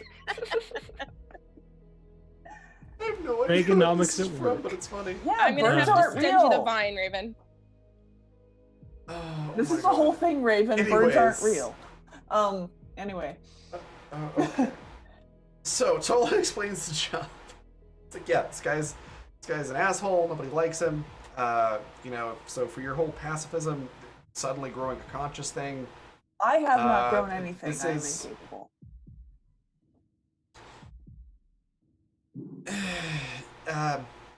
What I'm trying to say is, of all the jobs I could give you, this is the one that I think you can feel the most morally okay with. You're welcome. Go steal the stuff from the rich asshole, give it to the other rich asshole, and you get paid. Thank you, Toland. I do. Sending you the details now. How you steal it, it's up to you. I don't really care. Try not to. Well, I was gonna say try not to murder the whole complex, but I guess you don't do that now. So I might. good to know. That's great. I'm glad we do these calls remotely. We'll log you in.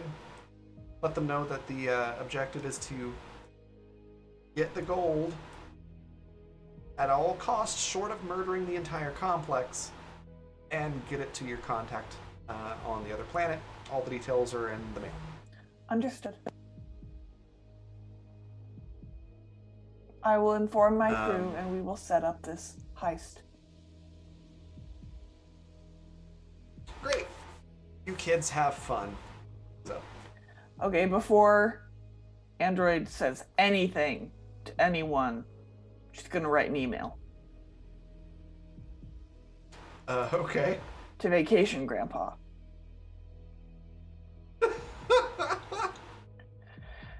All right. What does it say? Hi, hope you're well. Basically saying, so not that we're doing anything, but like, what do you know about this guy? From your perspective. You get a response back pretty quick. Vacation Grandpa seems to be the type that like always has their phone with them. Yeah, they respond back like, "Oh, that guy. A good like rich asshole name.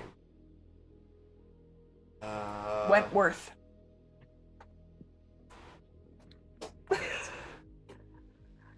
Oh yeah, Wentworth.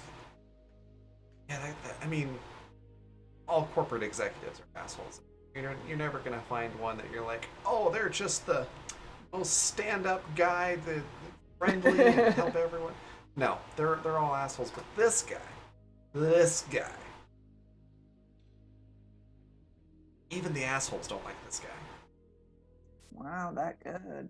He's pretty much the worst of the worst. He stepped on everybody to get where he is. He's related to the CEO, and leaned on that for all it was worth.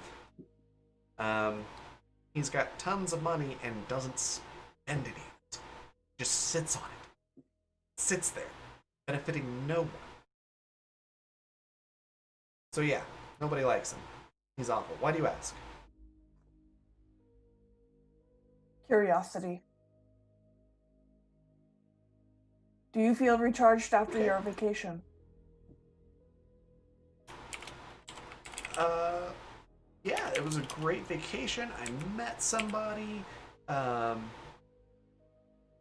We're talking about planning our next vacation together. I noted you It received was much great. melanin. Just what I needed. Yes, we did do quite a bit of things in the sun, so tanning was a thing. I got a little sunburned, but what's a little sunburn in the pursuit of love, right? Certainly. Thank you for your information. Enjoy Oh, you're enjoy welcome. your mated pairing. Enjoy your pairing. All right. Yeah, that's the thing that happens. And now I'm going to request that the crew gather once again in poor Annie's hospital room, because Android thinks that she deserves to at least be in on the information, even if she may not be able to participate. Okay. You get a text from Daisy. Because we just had one of these. What? New job. Fine. And then oddly you hear like the sound of somebody scuttling through the air vents, leaving away from the bridge. Rat. So yeah, I'm assuming everybody shows up at the infirmary again. By the way, Annie, by this point, the doctor has put this sort of it's like one of those heart monitors where they like strap it around your chest. Yeah. Except it's not a heart monitor. It's a thing to help heal your rib faster. It's keeping all my insides it- inside the gun wound. Yeah, it's fixing the Rudy Tooty point and owie. Excellent. And so your ribs don't hurt anymore. You're able to move around. Cool. She So, doesn't want to move everybody- from her bed though. Fair. That's totally She's fine. too sulky. That's totally fine. But if you want to go on the heist, Annie can actually do so. Hawks tape over it. Oh, the Void Cavalcade references. Love it. So everybody shows up at the infirmary. Android, what do you say? We have accepted a new job from new designation, Toland. So Annie's just- Correct, Guy. However, he directly requested I no longer refer to him as such. Just don't say it to his face. Annie grumbles under her breath and she's like, have y'all ever heard of sleep before? Of which I am in need. Would you prefer to be left out of this mission, Annie? I can remove them to the mess hall. She sighs and waves a hand and she's like, no, it's all good. Go ahead. We have a new task to complete. We will be committing a heist. Daisy kind of perks up at that and goes, "A heist, you say?" Annie looks from Daisy to Android and she also seems to lean forward a little bit, like her eyebrows raised. She's intrigued. We will be confiscating large amounts of physical marked gold from a corporate individual of Visco.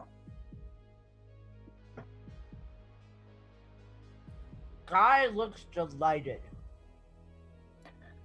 I have contacted my comrade from Visco, and I have been informed that this man is disliked vehemently. Awesome. So we get to steal something. It's shiny. It's from somebody that even the people that nobody likes don't like. Correct. Because it sounds like he does awful things. And we get paid to do it? Correct. This man is destabilizing the economy. Oh. Well, that sounds bad. It's very bad. Daisy sort of leads over to Annie and goes, "That's bad, right?" Annie's just Sounds like, bad. I think so. Okay. I don't know. I know computers. I don't know comics. Okay, I'm in. I'm sure we will find a task for you. Now, you must decide amongst yourselves who will be physically participating in actually going and getting said gold. Because, of course, all of us cannot simply storm this place. And keep in mind, gold is a very heavy substance.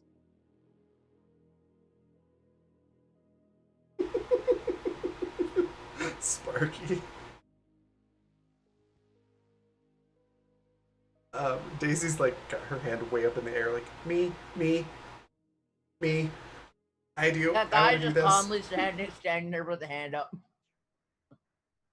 I would like to go. I will be there to carry the gold. I mean, I'm going. I just can't. I don't want to carry anything. Sorry, as soon as Lagu starts talking, Guy is like struggling to keep a straight face. As soon as Sparky says, "I want to go. I just don't want to carry anything," Daisy just sort of like rolls her eyes and looks over at Sparky and goes, "I'm gonna carry some." Good for you. That means you won't be able to shoot me in the back. Sparky, I. if you refuse to carry anything, then defense of the whole trip will be solely on you. Okay, I know Is that that- sounded like a threat, but do you really want me to do that? Is that a responsibility you are willing to accept? Oh, oh. Guy is protesting. Guy's just like, no, but Sparky's gonna make a bomb and blow us all up. No, guy, it's fine. You're gonna make the bomb. I'll be the one carrying it. Last time he tried to make a bomb, he almost blew his hands off. So what I have we do not learned? understand why we need a bomb for a heist. Need is a strong word. As far as I've been informed, no violence will be required for this mission. But, and Daisy speaks up and sort of like puts both hands on Android's cheeks. Just, It's but Android, every problem is solved. Explosives. I hate to be on And the Daisy's worst side part for is once, Guy but I'm actually with agrees. Daisy on this one. Okay, what's really awful is as soon as Daisy said that, somebody set off a mortar outside my house. Oh my god. I was just like, okay, Okay, almost every problem. right. Android just kind of stares at her and says, technically, there are multiple ways to solve any problem. Explosives are simply one of And them. exactly. And they're a fun solution. All right. No explosives will be used. That was not in the contract. The contract was to be as sneaky as possible and to get the gold from point A to point B. We do not need a bomb that will piss people off, and that is my job, is to make sure people do not get pissed off who are paying us. All right, how are you getting into the vault? I thought that was why we had tech people with us. What? Guys, science bombs work great for that. What if it's not a tech vault? Wouldn't any vault technically be? I mean, kinda, but like sometimes vaults are just vaults. They're just big, boxes. Well, we will not Daisy know leans that over to until we Annie. scout the location, will we? I guess not, Captain, but do you want me to scout or do you want me to stay behind? I never said I wanted you to stay behind. However, I do not wish you to just slack about. I'm not slacking about, I'm fucking weak. Daisy leans over to Annie and goes, I could totally hack pretty much any lock, but exploding it's way more fun. Okay, Not sure if that came question, through. when This stream test now that I'm in. when Tolan sent the information, did he send like blueprints or anything, or do we need to figure that out ourselves? It's pretty much just a location, and you've got like some outside pictures of the complex. It's like one of those like mountain remote complexes where they go to be away from everybody. There's nothing but wilderness for miles, and then this basically like tiny city in the middle of nowhere. So there's some aerial shots of that, and it's kind of like outlined where the vault is in the building. Okay. But it's not a whole lot of detailed intel. And so, in case my microphone didn't pick it up because of the noise gate, what Daisy said to Annie was, by the way, I could totally hack just about any lock, but explosives are way more fun. She whispered it. Annie leans over and whispers back. It's like some sort of conspiracy over here, and I love the two of them. They're just fucking hilarious. But Annie leans back over and she whispers, and she's like, I could probably try my hand at cracking something tech related too. The only difference is I'm not sure we should really be blowing everything to hell. You are correct, though. It is kind of fun. Chances are this corporate person has a small army of security at his disposal. If we go and blow things up and alert them, we will have a very messy situation on our hands. All right, so easy solution. You be sneaky until you can't be sneaky anymore. Yes, and that means don't blow things up unnecessarily, please. Yeah, but what I'm saying is that if we get caught at any point, then there's no reason for Daisy not to be able to use bombs. I'd feel more comfortable if that one stayed here. That one as in Daisy? As in Annie, who is planning on causing a ruckus to use a bomb?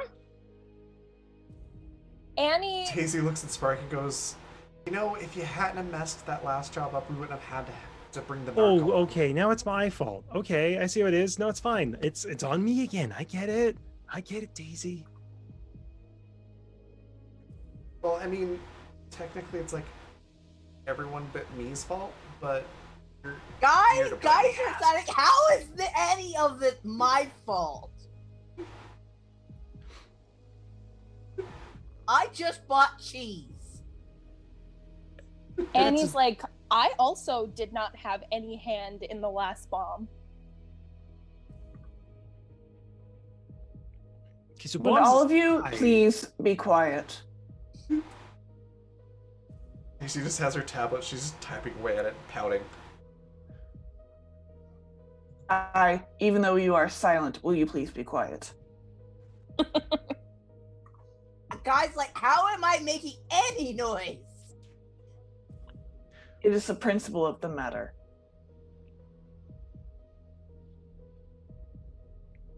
Oh my god. I'm sorry. I just saw Owie Wowie. Oh my god. I had not noticed that in chat, and wow. This episode's more side railed than normal. Yeah, That's saying something. We did warn you, Riley, that this crew it makes the crew from Badlands look competent I'm I'm surprised living we're all for it. still Together. alive. and put together? I'm living for it, but Lagu, however, is It's not. definitely not. Lagu is already on Annie's shit list. How dare you They tell haven't even Annie been to on the stay home? Also, Guy is just gonna troll Lagu so much. Annie, All we will. right, so- Annie, we will see if you are ready for the mission by the time we arrive in orbit, as you are still healing. The rest of you prepare for a heist. And while I would prefer everybody to not prepare any explosives, do your studying, do your homework. If we find we need some form of minor explosive, we will use it. Until that point, you will use other methods to sneak into this vault, obtain the gold, and sneak out. After which we will in an orderly fashion, transport the gold to the buyer. Understood? Yes, Cap. Yes, Mom, Daisy says sarcastically. I am incapable of reproduction. He's just the Richard was. Okay, bye. And crawls back into the air vent. So it's going to take you a couple of days to get to the planet that you're going to. Guy is gonna start putting together what sort of blowtorches he's gonna need for busting into things.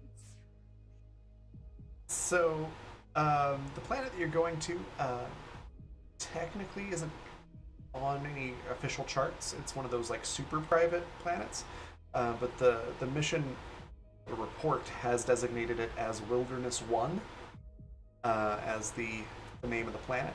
It's essentially a planetoid, really, kind of like a moon, except it's escaped its planet's original Like orbit, Pluto. so it's off on its own. Yeah, but like if Pluto was had a baby with Endor from Star Wars. So it's gonna take you a couple days to get So there. it's like Chia Halfway Pet Pluto? there, sure. Halfway there is a space station where you can pick up pretty much any supplies that you would like, and it just so happens got 5,000 credits, and there are 5 of you, not including Daisy. So How much Be thinking lasting of- cord can Guy buy for 1,000 credits? Not as much cheese as you could buy for 5,000 credits. you could get a lot of blasting cord, but be thinking about what you want. So we're going to take a 10-minute break to give everybody a chance to hydrate, stretch your legs, grab some snacks. I know I certainly want some snacks because GMing is hungry work, and nice. And that gives you time to think about what you want to buy at the store on your way to the heist. So we'll be back in about 10 minutes. Like I said, make sure you stretch your legs, please hydrate, and we'll see you back in just a bit.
And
we're back. So, you've managed to make it to the space station, where you can buy pretty much anything that you would like. You each have 1,000 credits from the previous job, and I think you still have some reserved from the first job. Since you've had a few minutes to think about it, let's start with Sparky. What do you want to buy at the space station to prepare for this heist? Probably some kind of dart gun or like injector. Kind of like tranq rifle style. Okay. I'll say for 250 credits, you can get a tranq gun. The darts do D12 weapon damage, but it is non-lethal damage. I'm okay with that. And it comes with 12 darts. Okay. Smoke grenades. Half a dozen for 200. Okay. And noisemakers. What kind of noisemakers? Thinking like bottle cap size, something you can just like click, toss, and then it goes for, a minute or two. Okay, like an electronic beeping noise, or kind of like a flashbang clack, type like thing? almost like a boot step clack. Oh, okay. Something like that, like 50 credits for half a dozen. I'm cool with that. I will buy a dozen of those and then half a dozen smoke grenades. All right. Annie, what would you like to buy? I am not entirely sure. I can come back to you. Yeah, can you do that? Yeah. Perfect. Guy, what are you buying that's not cheese? Guy, how much is blasting cord? I'm gonna say enough to blow like a standard size door.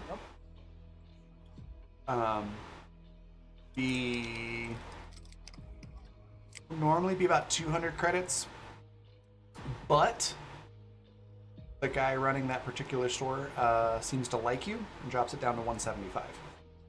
I flirts. Welcome to Everyone Has Food in Their Mouth cast. It's true. And he's like, I don't know what it is. Being a player, I'm not that hungry usually, but when I'm GMing at the break, I'm like, I'm starving. I can relate. It is a thing. Guy gets the guy's number. Because, we might be back. Yeah, he gives it to you. He's pretty attractive. Actually looks a bit like Rip if you got rid of the mustache and the eye patch and How many days the are cowboy here outfit. for?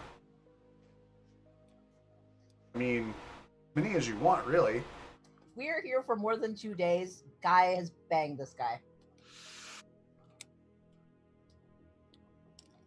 I mean, you really should only have to be there for like a couple of hours to pick up supplies. But if you can convince the crew to let you stay for a couple of days Damn you, to get it sexy all right, then grandpa. I mean, more power to you.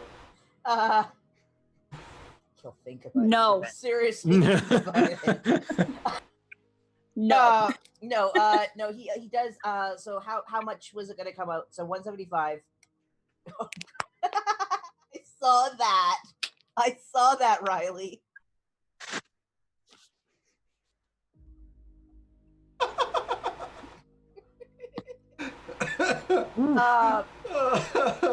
Oh, Guy does goodness. give the guy his email contact though, for sure.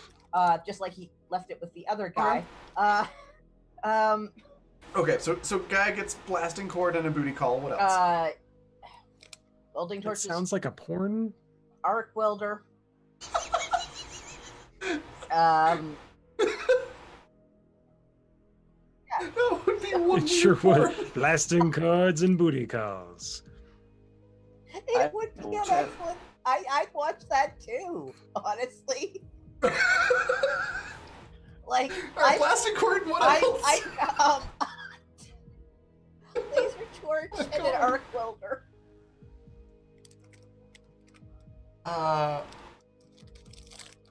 Okay. We'll call the whole thing 700 for that much stuff. Right. Spends the last 300 on a new outfit. All right. Heist outfit. Fantastic. What does that outfit look like? All like dark purples and blacks and blues. And it is like soft suede leather pants, so they don't make a lot of noise. Okay. Big padded boots. Is it a cat suit? Oh. The nicest looking, like, floral brocade silk floral shirt in the dark colors. And a hat. Oh, also right. a black leather jacket Of course. with like embroidered course. flowers and shit on it. Of course. All right, Lagu. What do you get at the space station for your heist? Lagu would just get like rope, sturdy black bags to carry the gold in, and maybe like a flash grenade. Okay. So it's like, with the, say, 3 flash grenades, it comes up to like 150 credits. Can Lagu pocket the rest? Yeah, I don't see why not. I don't think the crew said you have to spend all 1,000 or you don't get to keep any of it. So technically nobody's told you that you can't pocket the rest. Put it that way. Okay. All right, and then Android, what do you get? Well, I'm not going on the heist, so But do you want to buy yourself anything? Android is going to get a small bouquet of savory snack foods and send them to Annie because she knows humans get demoralized easily. That's so Oh. wholesome. That's sweet. And she knows that electrolytes are important for recovery.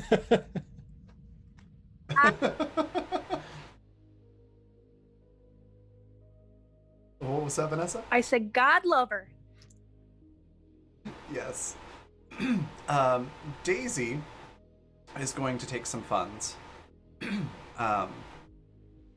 And she gets spends like almost all of her budget on a new tablet that has like fancy wireless interfacing with things, and an outfit, and like some jamming and scrambling devices. She spends her entire budget. What outfit does she get? So the outfit is like, I don't think how to describe this. It's like it's mostly dark colors. So like a charcoal gray, not charcoal gray, but charcoal black pants. But they're like jean type pants.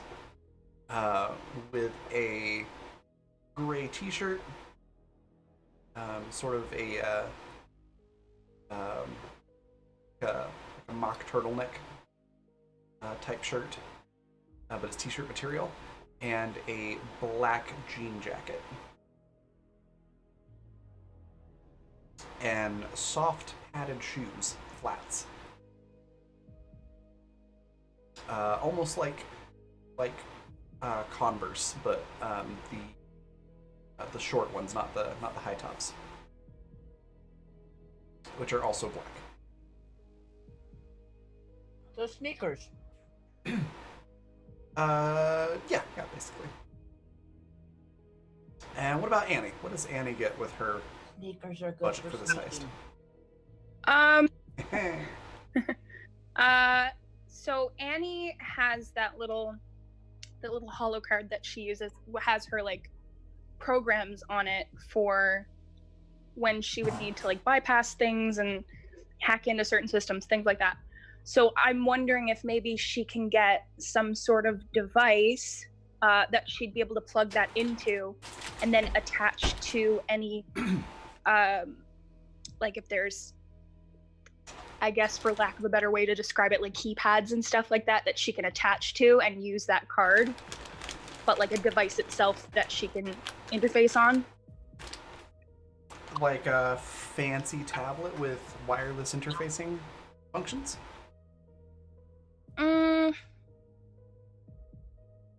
mean, yeah, it doesn't have to be like super big or anything. Like that's the only thing she's going to use it for. So it doesn't have to be like all out. I know Daisy kind of gets all her stuff figured out, but it doesn't have to be that large or complicated. Okay. But yeah, something to that degree that she could plug her holo card into and then use that interface to communicate with other technology kind of thing. Yeah. You're able to get like, put it in modern terms, Daisy got like the super awesome laptop tablet hybrid 2-in-1 deal with all the bells and whistles. Right. And you're getting like the smaller size tablet that is just a tablet, but it works for what you need it to do. Sure. So it's like 300 credits instead of 750. Okay, sounds good. She also wants to get a couple packs of gum. Okay. Like a credit. And a pair of new boots, because you know her heels are usually pretty clicky, so she doesn't want to make noise. So she gets like a really nice pair of black boots that are lace up and you know have really good soles on them. And instead of the 3-inch heels that she usually gets, she's gonna opt for 4 so that she can be slightly taller than Lagu and feel superior. Okay. Like fancy custom boots are like 60 credits. Sweet. Anything else? I don't think so. Something in the back of my brain is saying that I I had something else to go with it, but I don't remember, so I'm gonna say that's it for now. Oh wait, no, I do remember. Is it possible for her to get some sort of substance that she can coat on her weapons that essentially, I guess, would act as some sort of sleeper? Like if she were to stab someone with it, this coating would work as a sleep, like a paralysis kind of thing. So you want to knock someone unconscious by stabbing them? Yes, but here's my thinking. If they get into trouble, hear me out. If they get into I'm listening. trouble, Annie doesn't want to kill anybody on this mission. So if she can at least stab them, then they'll go unconscious and she doesn't have to kill them. Or, she can coat her crossbow bolts in it or something. And that might work if she ever has to come into contact with Rip again. Who knows? I'm still laughing at, like, I don't want to kill them. I just need to stab Yes. them or shoot them with a crossbow. Absolutely. Because, Annie has to do it with flair. Yes, there are things like that you can get. There's also like trank guns and tasers that are available. But if you want to go with the poison route, Raven, hello. Sparky's got the trank gun. I don't want that shit. I want to stab people and put them to sleep. Literally used to be an assassin. Like, just stab them a little. I like that, Michael. Yes, you're able to find like a really skinny stiletto, so it's almost like just like a giant hypodermic needle almost. But it's still a like knife or a dagger. And some sci-fi drug that basically, if it gets in your bloodstream within 30 seconds, it knocks you out unless you pass a what is it called now? Physical fortitude check. Sweet. Also, as soon as Guy gets back to the ship, he's going to be wanting to talk to the captain. Okay. I think that's everything you need then. Oh, maybe there's one more thing I was going to do. So, Lagu, when you get back to your quarters, there is a giant, pink, fuzzy, stuffed llama on your bed. And it's got a rainbow-colored mane and like a unicorn horn on its head that is also rainbow-colored.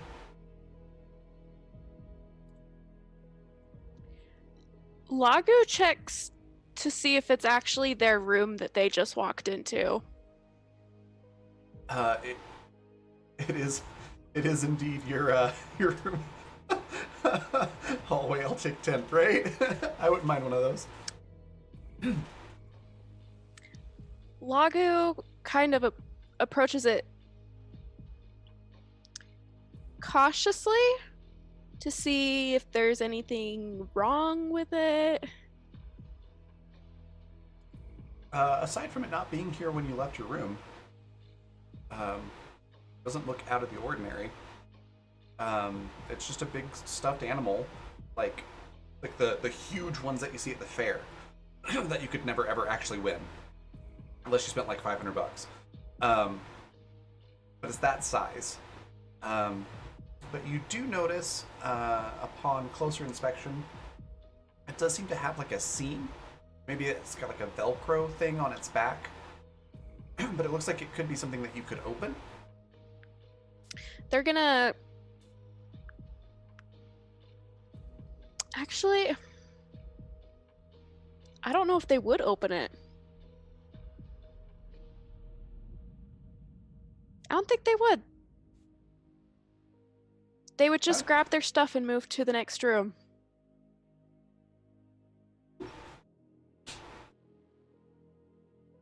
That's the llama's room now. All right. So in case you're wondering, just out of character, that was the 2 plot points spent earlier. So that does have something good inside for Lagu. But if you don't want to open it, that's totally fine. I want to open it. Lagu doesn't really have a personality. So for something to be in their room with so much personality, they felt weird and just left. That's totally fair. That is totally fair. Cool. Daisy's a sneaky sneak and spotted it walking through the air vents. And is being nosy about Lagu. It's gonna stalk This Lagu. looks too fun for me. Okay, but imagine if it starts to stalk Lagu around the ship.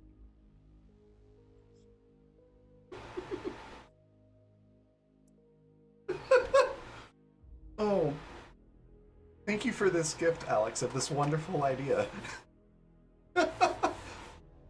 Nice.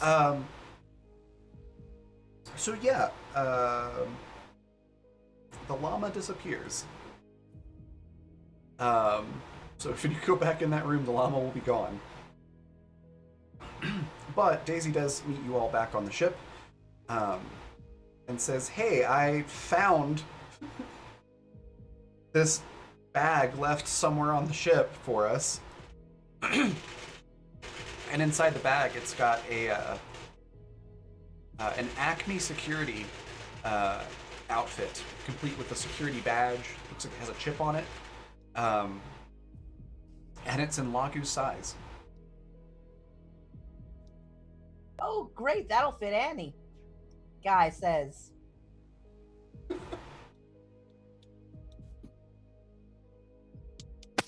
Annie just looks at you like, what the hell? I don't think Annie has that broad of shoulders. You said you wanted to come along. Don't you think I might drown in that thing? You'll look like Sparky. What's that supposed to mean? Exactly what I said. I don't like that. No, you know what? I think Lagu should wear it. Yeah, probably. All right then. I will be the one who wears it. Lagu would have a better personality for pretending to be a security guard than Annie. Yes. Yes. Captain, by the way, we need to come back to the station after the job. Why? I have needs. Can you not meet them in the stop? Again? Captain, there is a man here who I would very much like to have sexual relations with. Well, how long can that take? Well, I Please don't would answer like that. to take him out dancing first. That does not fall under sexual relations. You haven't danced properly. I have not danced, period. All right. Well, anyways, I would need to come back here. Understood. Thank you.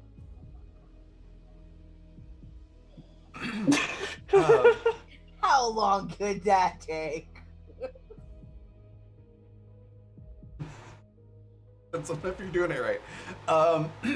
So, Depends if it's the hokey pokey or the ballroom. if you all look around, you may notice that Daisy is not on the ship. Seems to have left and gone back to the station without saying anything. Did Daisy not accompany you? She's supposed to.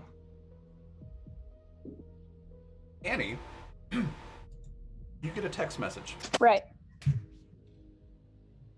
It's Daisy Mhm. going, hey, cover for me. Don't say anything about this. But I came up with a really funny prank to play on Lagu. I need to get some stuff for it. I'll be right back. Where are the rest of us right now? Mess hall? Yeah, mess hall. Guy is cooking something again. It's mac and cheese. Annie just pipes up and she's like, yeah, Daisy really had to pee, so she'll be back in a second. On the station? In a Yes. public washroom? Listen, she's not my kid. I didn't teach her that. Are our bathrooms not adequate? They're nicer than the station's bathrooms. Maybe she just likes a change of scenery, you know? If I could count the amount of times that I wished I could pee in a different location just for a change of scenery. Is this a thing? Is this a thing you all think about? God is so confused. Annie's face is and she's like, absolutely. I do not expel solid waste. Well, that's didn't. liquid waste. Your pee should not I be don't solid. expel that either.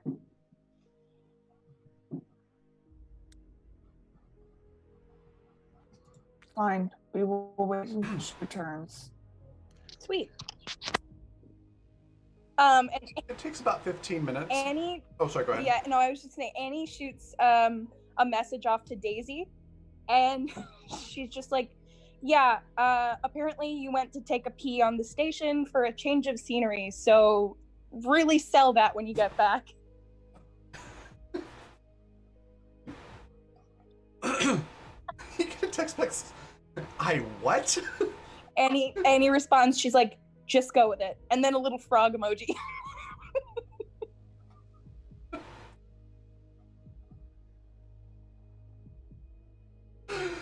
What do frogs have to do with me going to pee? And then all Annie sends back is another frog.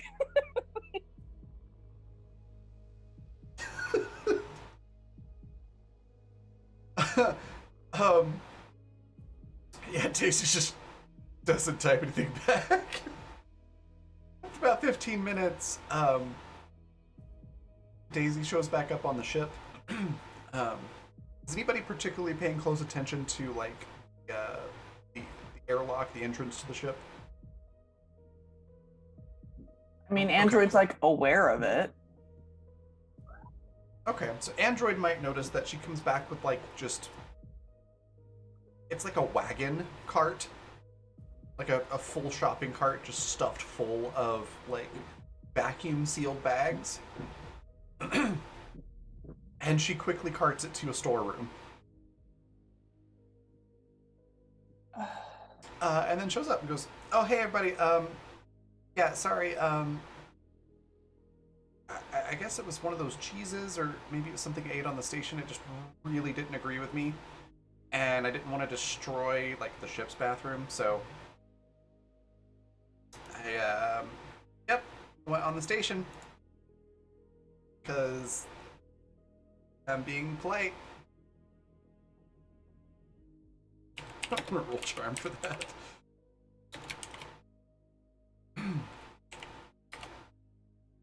$22. So, take that as you will. Thanks, I guess. Maybe just don't eat cheese. You seen the amount of cheese we have, Sparky? Yeah, it's all in one place. Just don't go in the cargo bay. Besides, Biopod keeps telling us not to open it. You don't want your 10% of the cheese, then. What was that? Guy signs, I guess you don't want the 10% of the cheese after all. That is my cheese. I will fight you. If we are ready to continue, I will de-dock from the ship or from the station, and we will be on our way. Daisy's still kind of being a little bit awkward. And it's like, all right, well, I guess that's better than e-docking from the station. I'm gonna go now. Daisy, come to the ditch with me, please. Oh crap. I'm gonna get the I'm disappointed in your puns talk. Guy Follows just signs good luck.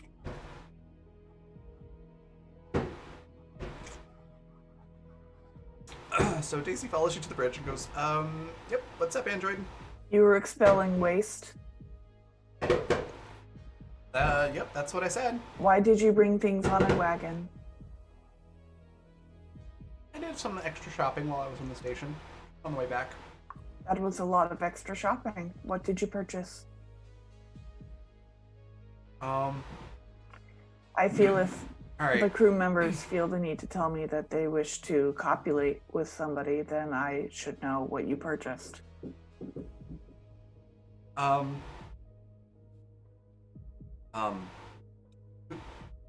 What?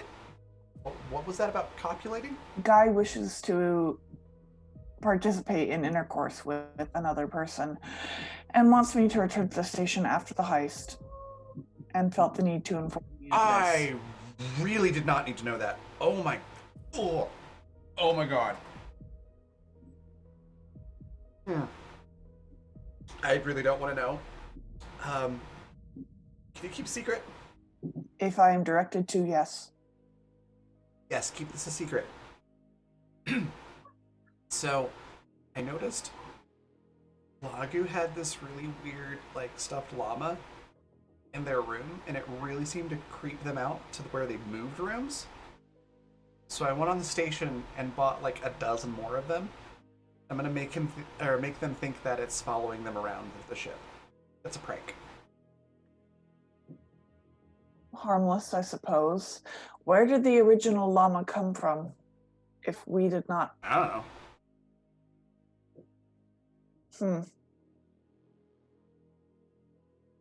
Odd. That's where I found that uniform, though. So I'm guessing it came from like Tolan, maybe. I suppose. I do not know why Tolan would wish to send a llama. I don't know. The uniform and stuff was like hidden inside, so maybe it was so like to sneak it in. Oh. The uniform was inside the llama? Uh-huh. Okay. I guess it's like a Trojan llama kind of thing. If Lagu asks me directly, I will inform him it is but a prank. However, I have a feeling, judging by their personality, that will not happen.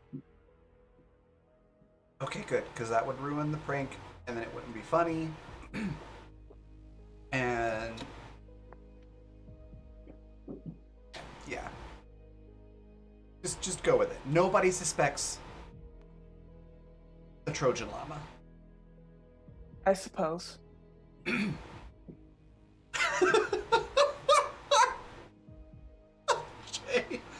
how are we gonna get this uniform to them? Don't worry about it. I'll pack it in. Oh my god. That is comedic gold right there. Well done. Well done.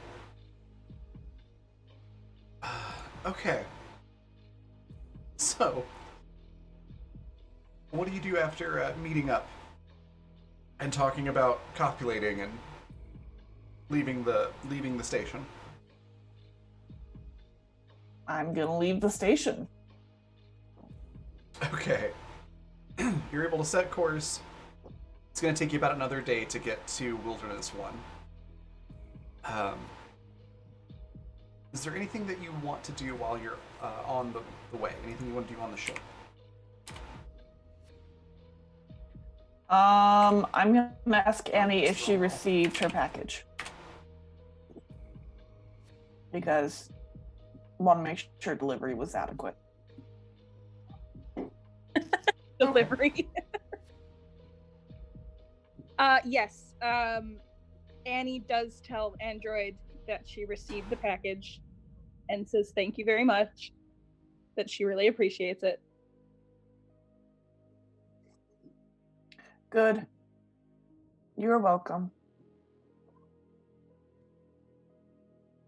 Annie seems I don't know, she kind of, the interaction with Android, she's a little bit appreciative of Android's effort, you know, in spite of Annie telling Android that, you know, she didn't really understand humans and the need for, you know, that fight or flight response or whatever. So it's just a little it's a little surprising, I guess, that she would send a basket. So she's appreciative. Good.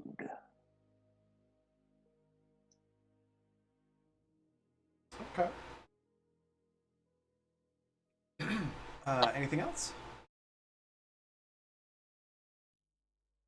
I don't think so. Not for me. All right. So, Lagu, once you get settled into your new room, Mm-hmm. and after having talked to the crew about, you know, the station wrap up stuff, what does Lagu do from there? Where does Lagu go?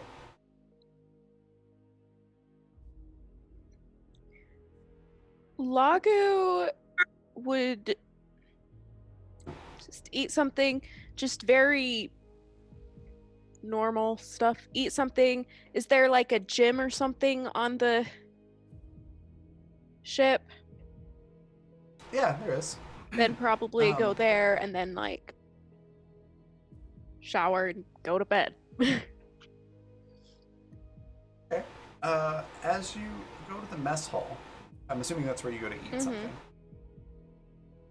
In at the table, in one of the chairs, positioned in such a way that it looks like they're actually sitting at the table, is the llama.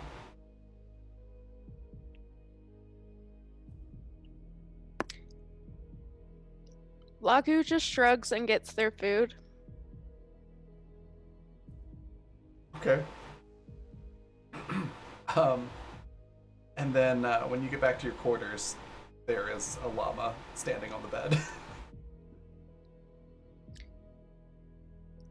Again, they'll check to make sure they're in the correct room, and once realizing that they are, they'll just grab their bag and move to the next room. All right, did you go back to the room you were in before? Or to another room? Another room. Okay. That's all that happens then.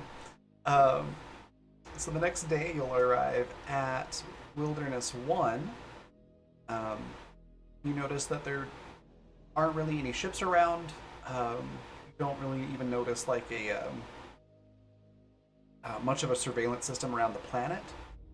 It's like most excuse me, populated planets you go to, there will be like an alert system that'll notify you know, spaceports and that sort of thing, or immediately notify somebody on the planet that ships are incoming. You don't notice anything like long range, so it would be logical to assume that whatever it is, it's probably short range. So they wouldn't see you approaching the planet until you got really close. How do you want to do this? I mean, I would imagine they want to use the shuttle. But how much gold can they fit in the shuttle? Oh, the shuttle can carry quite a bit. It should be able to carry all of it. Okay. We should probably talk about how we're doing this heist.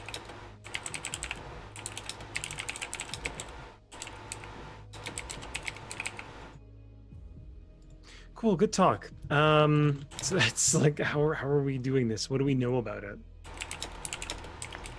What specific details did Tolan give us, like about not the guy, but about the surroundings, like where he is himself? So the planetoid is just mostly forest. Sort of nestled right up against a mountain is this complex, and it's a small town essentially. Um, there is a mansion, essentially, of a living space. Swimming pool outside. And then there's another building that's sort of like an office building. It looks like it has a lab attached to it as well. And in the basement of that is where it says the vault is. And then there's other little houses sort of spread around the complex that are for like staff and guards and people like that. And there's some guest housing as well, which is like mini mansions essentially.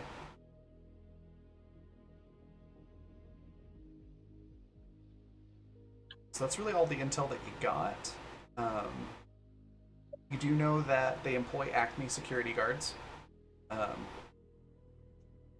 So there's that. Okay, so I guess our biggest concern is actually landing there first. Anything we do after that, we can kind of figure it out once we get there. What kind of, sorry, I don't remember if you said before, what kind of detection we'd be dealing with? Like how easy would it be to get close as possible, I suppose? So I'm gonna close my window. The fireworks are getting Well, that's really what that loud. is. 1 second. I just saw the Sparky outfit that Sparky will be wearing.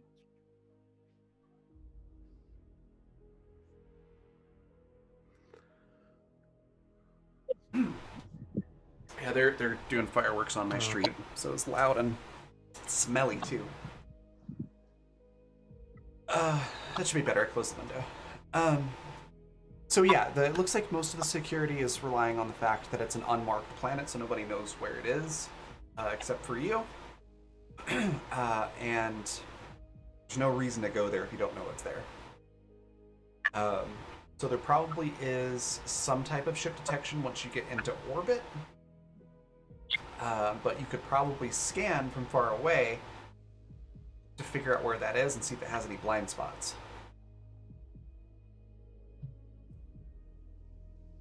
As for security on the ground, I mean, the guy is super rich, so he's probably got like an army of security there.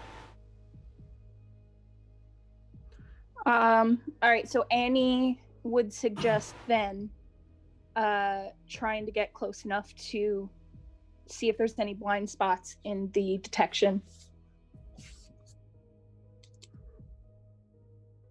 Okay, it's going to be a tech engineering roll. Would I be able to assist on that? Absolutely. And can I use the ship's computer? Yes, you can.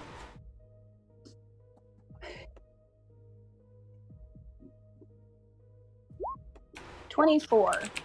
I rolled an at 1. Oh no. Shut up, Dallas. So what was that? He was like, nice roll. So, yeah, Annie, you're actually doing quite a good job of scanning. And then Android's like, oh, here, let me assist you. And there's like a glitch.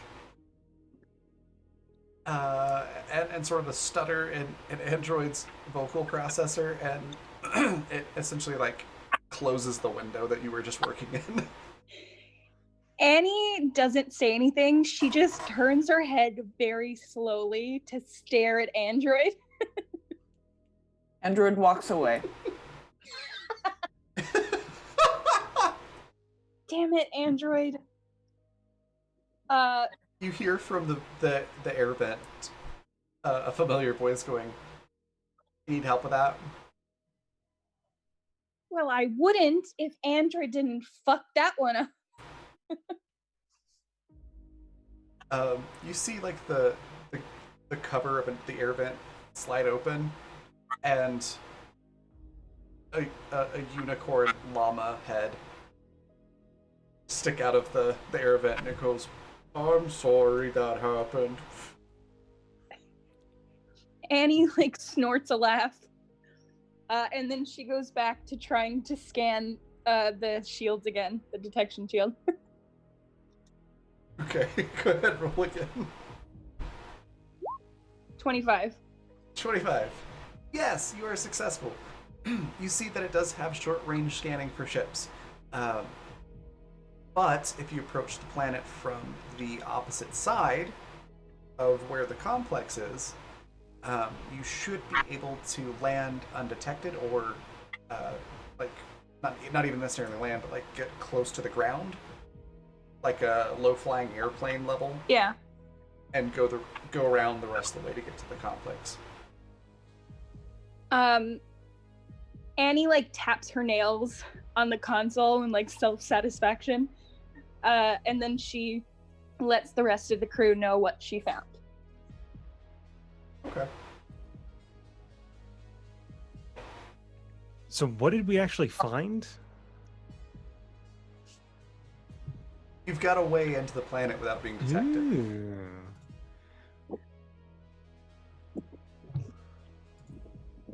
Okay, so once we get there, what do we do?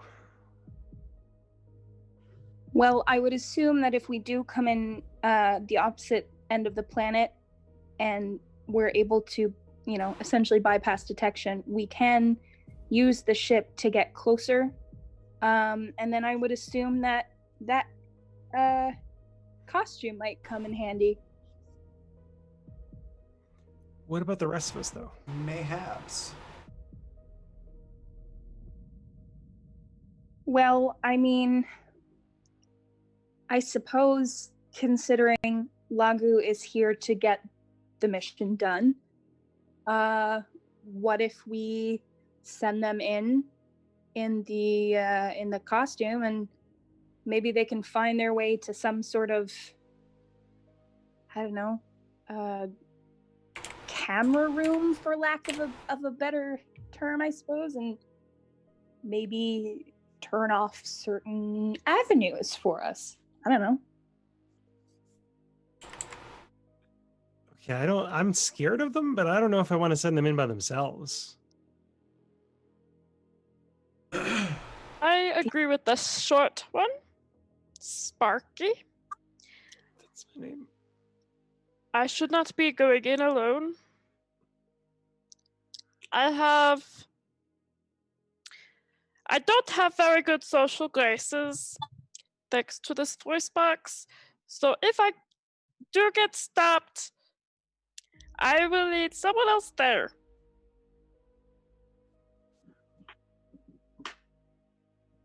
What if And the you polite one's Yeah. staying on the ship. What if you had a prisoner?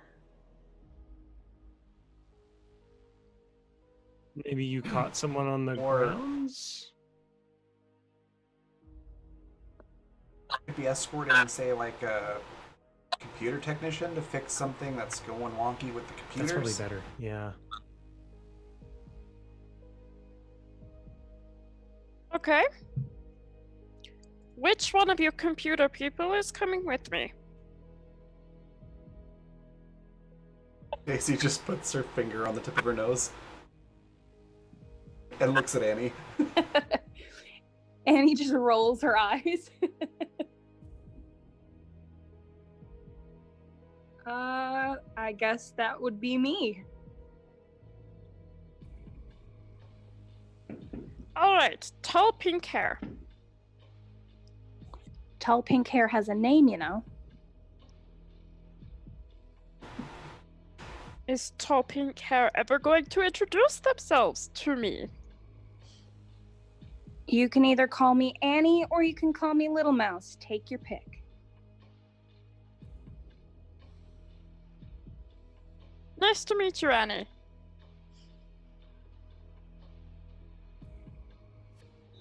Nice to meet you too. Why did that sound like a line out of Star Wars with my voice? Lagu is now. Because you're Jar Jar Binks now. Congratulations. Oh my god! Now you can't unhear it. Oh, thanks for that. Honestly, it was giving me more Pinky from Pinky and the Brain vibe. Just say Snarf in that voice. Please say Snarf in that voice. Snarf? Well, now it just sounds like the one from Thundercats. Snarf I'm not from familiar with fucking that one. So now we've Oh. got a mouse and a rat working together. Great. Yep, and I'm just picturing we're going to do the same thing we always do, Pinky. We're going to try and steal the gold bricks. Of course. Reference not secured. Pinky and the Brain from Animaniacs. Oh no, I feel old. I got moving it. right along. So did I. It's okay. It was To be a fair, show at best. I don't get a lot of pop culture references all the time. It's totally okay. I'm with you. You shut your mouth about it. I mean- Okay, show. I was gonna say what Jay said was not okay, but it's okay, Riley.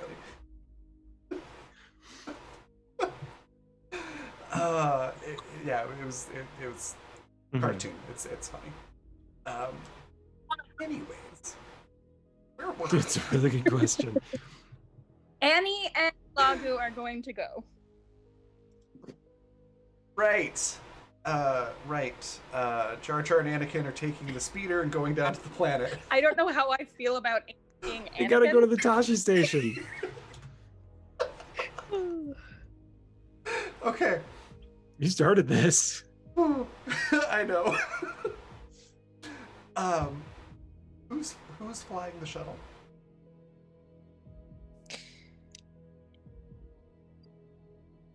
Guy.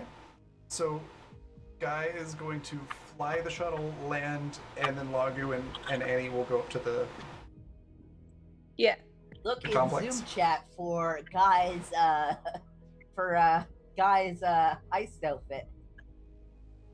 We're the unsneakiest. Okay. I think Sparky would probably be in the shuttle as well, just not having going in with them. Okay. Yeah, that's certainly inconspicuous there, Alex. Oh, and don't forget the hat. Of course. All right, somebody roll tech engineering to fly the shuttle down the planet. I got you.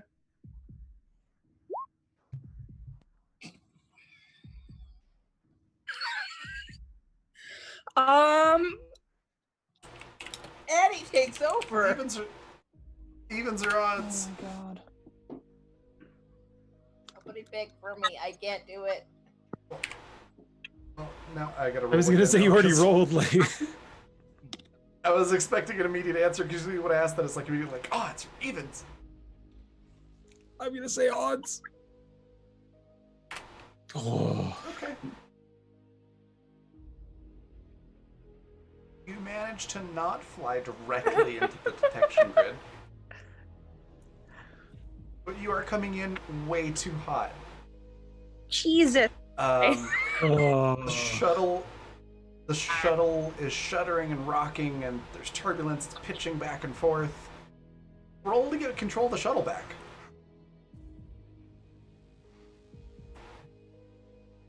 Nice. Okay. You do a decent job of getting control of the shuttle back. You don't crash into the planet, but it is a rough landing. You knock over some small trees. There's some dents and scratches in the shuttle, but nothing. It's all cosmetic damage. It adds There's character. probably some. There's probably some like bruised shoulders from the straps holding people in and everything. Annie is probably really hurting. But aside from that, it's fine. It's fine. We all thought the explosives would be the problem. But you're able to land, quote unquote, land, not too far from the complex. Lagu like undoes their seatbelt, so to say. All right, Annie, grab your stuff and let's go. Annie sits in the chair for like a minute and a half longer, just completely silent, to allow the jostling in her wounds to quiet. Captain is going to send a fair. private comm to Annie. Are you in need of medical assistance? Annie just sends back. She's like, breathing, just breathing. Adequate. And that's So all she says. Yeah, once it passes, Annie finally undoes her belts and grabs her stuff and jumps on out. Guy does sign an apology just to Annie, though. Nobody else. Sorry, hallway. Eddie, are you okay? Are you okay? Are you okay, Eddie? Oh my god. Wow, we haven't heard that one before. It's been like a whole week. Oh my. Annie just turns slightly and signs like, no problem. All right. How do you approach the complex? Because you'll be approaching from the woods, essentially. The complex is surrounded by a big stone, or not stone, but like a concrete wall. But there are periodic entrances into the complex. Guy signs Shilagu. Since you have a memory longer than a month, do you know how to do this shit? Wait, Guy's going with them? Oh, wait, no, he's waiting back on the ship, isn't he? Right, never mind. Okay. Never mind. I was gonna say, Sorry. that'll My complicate brain things. just got confused for a second. Wait, so You Guy's always on the have shuttle? Totally fine. Guy's gonna stay on the shuttle. As Okay. is Sparky. Smart move. Especially in their outfits. Mm-hmm.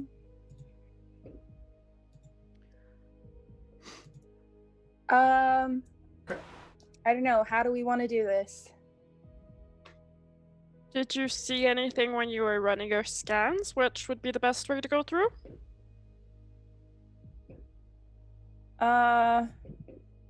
Well, Tolan kind of did give us a little bit of a layout. With the scans, I just kind of knew to come in from a certain direction. But I suppose if we're gonna just walk on in, we could just walk on in. All right. I would ask that you do most of the talking. Yeah, probably best. Agreed. Well, let's go in here. Good a place as any. Yeah, Annie has no objection. All right. So you head up to one of the entrances. There's a guard standing at the gate. The gate's basically just it's about the size of like a normal average house door, but it's just like metal bars essentially that swing inward. And he's wearing pretty much the same uniform that you have on, Lagu. And he stops you and goes, "Hey, what are you doing?" Annie, of course, is the first one to speak. And she moves toward the guard with a hand out to kind of like shake hands. And she plasters just this sweet little smile on her face, and she says, "Yeah, I'm here about a call to fix some computer issues that you guys have been having." Okay, give me a charm roll.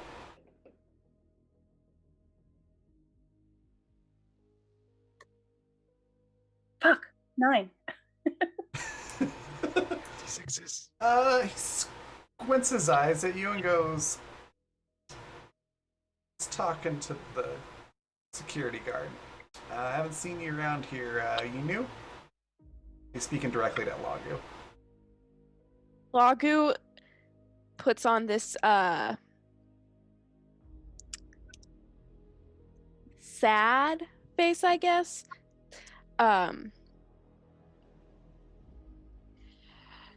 Yes, I am new. I am sorry I did not speak to you directly first. I asked the lady to speak for me because, as you can hear, my voice is something of an embarrassment. He just kind of tilts his head as you're talking. He's like, nothing to be embarrassed about. Got a cousin got into a really bad shuttle accident. Had kind of the same deal. Sounds like that you've got going on. Yeah, they sound a little weird, but it's nothing to laugh at. Oh, thank you. I really appreciate that.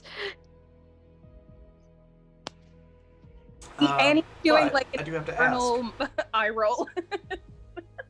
but I have to ask, if there's some repair needed, why are you coming from the woods? Why didn't you land at the pad? Well, this poor sod is a terrible driver. So we'll see if she actually even helps with the computer problem. Annie shoots just the most venomous look at Lagu, but she turns her face so that the guard can't see her, and then her face smooths back out and she looks back to the guard. Okay. Annie, give me a discipline roll, and Lagu, give me a speech roll. This is where shit goes south. Yeah, see, if you asked me to do a speech, well, it would have been better. Oh, and that one. Love that. Okay. Yeah, this is the third Now one can we in use the like explosives? 20 minutes. So I did bring the detonation cord. Oh, good. It's fine. So It's fine. We can still save this. I feel like we're making a bomb in you the try to shuttle. hide. You try to hide the contempt in your face, and you do so extremely poorly. It's incredibly obvious that you are super ticked off at Lagu. Lagu, it's not that he doesn't believe you, he just didn't really understand what you said. So he's like, I'm sorry, I didn't quite catch that. She seems ready to kill you, though. Perhaps we should take this to the security office and get this all sorted out. Well, if that's what it takes, then I guess that's what we have to do. Alright, so he opens the gate and escorts you inside, and is escorting the two of you to the security office.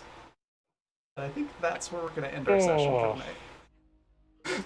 Next session, Annie's just gonna be like, "Hey, can I stop at the bathroom first?"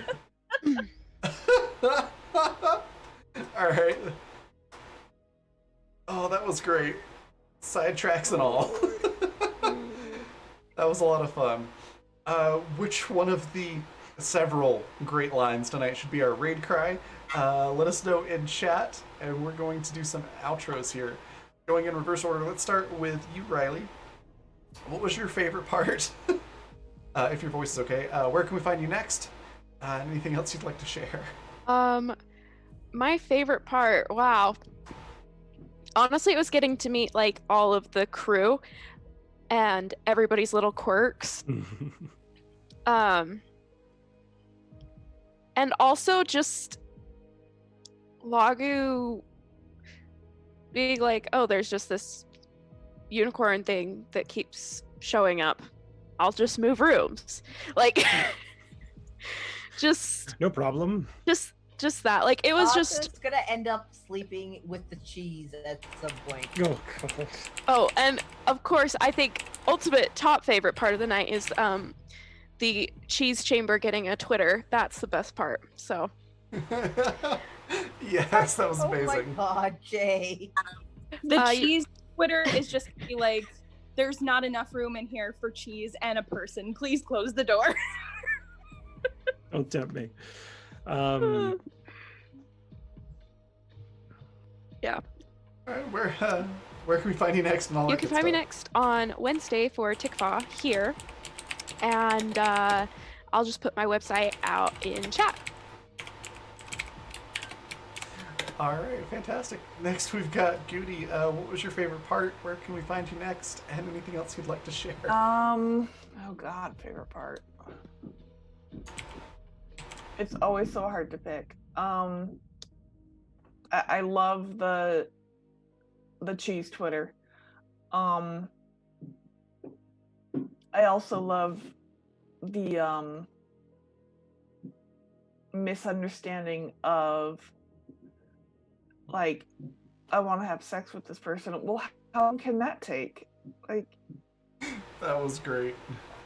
but yeah, you can find me here next week, and yeah. All right. Next, we've got Alex. What was your favorite part? Where can we find you next? And anything else you'd like to share?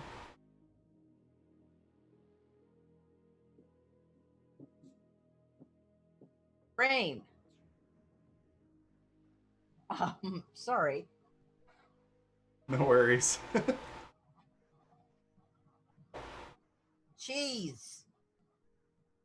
Yes. Favorite. Cheese. All right, so all the stuff with the cheese. That and Lagu understanding just how much of a fucked up job this actually is going to be.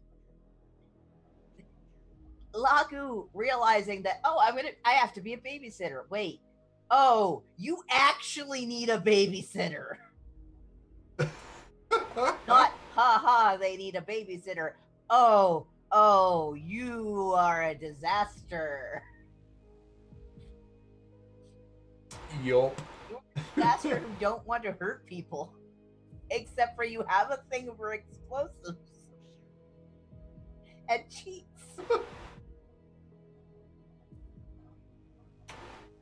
Yes. You can find me here again on Tuesday where I am in the water game. And then on Thursday on Jay's Twitch, where I play Don't Starve Together with them, Econorlax, and Dr. Ram. Awesome. Next we've got Vanessa. What was your favorite part? Where can we find you next? And anything else you'd like to share? The entire episode was just so packed full of laughs. I don't know if I can particularly pick an absolute favorite moment. There were just so many good ones. One thing that I do find particularly funny though is the way that Annie is just already ready to take Lagu's arms off. Because here you have this new person who's coming in and seems to think that they know what's going on here, and Annie's like, no way, Jose. I'm going to be taller than you, and also don't talk to me like I'm a child. Even though I'm acting like a child, don't treat me like one. So I'm interested to see how that plays out. See if we can't get Lagu to loosen up a little bit and join the crew. But yeah, definitely the cryopod cheese Twitter, absolutely hilarious. I love it so much.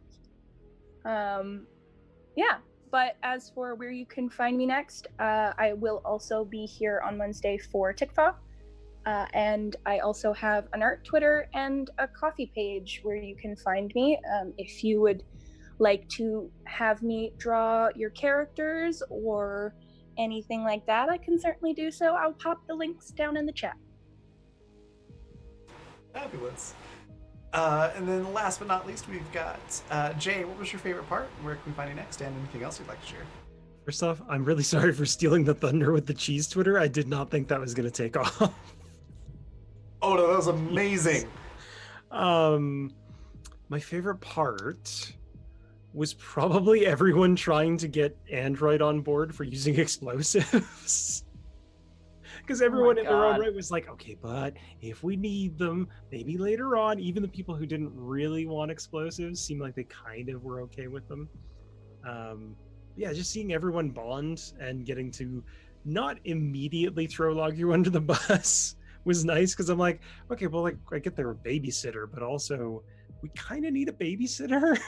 I kind of like the fact that all of us have had the same idea of, we need to prank the shit out of him, but none of it is like mean pranking. Mm-hmm. Like it's quite it's very gentle pranking. I think they're Like all sparkly crazy. rainbow unicorns. Unicorn llamas, rather. Llamacorns. Where you can find me next is, what day is it today? It's Tuesday. Where you can find me next is You had me for a second. I was like, that's wait, payback is for that, Oh earlier. God, what?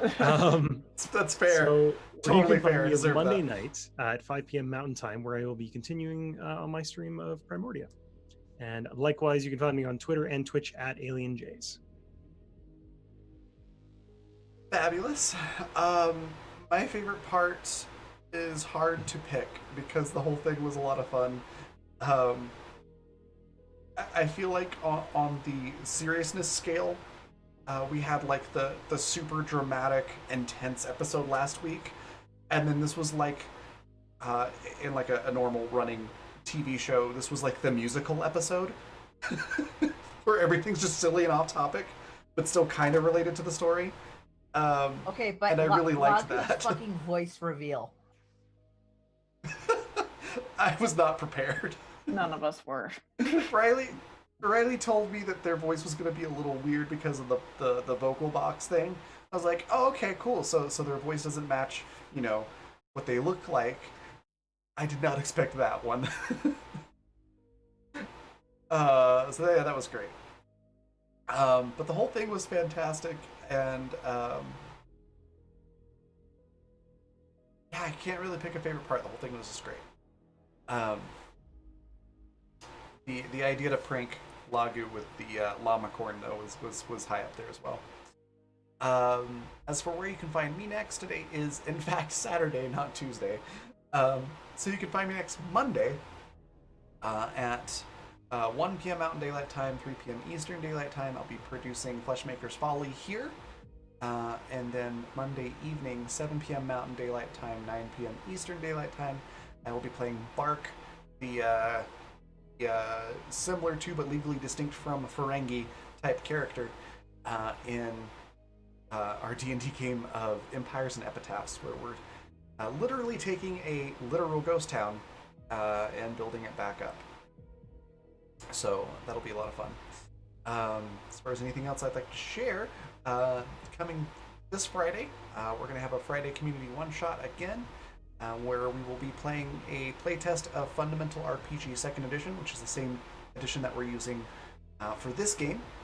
Also, Fundamental RPG is a sponsor of the show. So, if you'd like to get in on that game, check out Fundamental RPG 2nd Edition, and just play with a bunch of really cool people. Just shoot me a DM on Twitter, which my Twitter is right there, or on Discord, which you can see in chat. And I will be sure to get you into a game. That'll be Friday night at 7 p.m. Mountain Daylight Time, 9 p.m. Eastern Daylight Time on Friday. And then be sure to stick around for the Friday after that, because that will be my 35th birthday, and I'm doing a 24-hour stream to raise funds to get a new streaming rig, because this one is really struggling to keep up with the streams these days. So that'll be a lot of fun. It's going to be 24 hours of tabletop and hanging out and celebrating and having fun and being total goofballs. That's going to be great. So if you'd like to sign up for that, shoot me a DM as well. I'll get you the form to sign up for different time slots. If you want to GM, play, both, either's fine. You can also, I'm also looking for people to host at various points. So at some point in that 24-hour block, I can get a nap. I did see that you signed up for that. I'm super appreciative. Yeah? I will take you up on that. Yeah, I cannot stay up for 24 hours and function. So, yeah, it's going to be a lot of fun, though. So that's not this coming Friday, but the Friday after will be the big 24-hour stream. So that's it for announcements. Aside from that, thank you so much to everybody who donated, Michael, for the plot points, and anybody who spent guild coins. Everybody that hung out with us. Thank you to this phenomenal cast. And thank you once again to sponsors, Fundamental RPG and Grinding Coffee Company. Don't forget that you can go to grindingcoffee.co and use the code RAVVYN for currently 13% off of your order. I've talked to someone who got their order, the other day, and they said it was delicious. Mine should be here on Tuesday, I believe, so I'm looking really forward to trying it. But I've read a lot about how they make their coffee and how they do it. And so it's super, super fresh. They basically roast it to order, so it's pretty cool. So if you're a coffee fan, highly recommend giving it a shot. No pun intended. Be sure to use the code RABVYN to get that 13% off. So we're going to go on a raid. We're going to go raid Polished Cryptid, who is a regular on the channel here. Just going to make sure that she is in fact still streaming. She is. Fantastic. So we're going to go on a raid. Thank you again, everybody. I will see you all on Monday. Bye.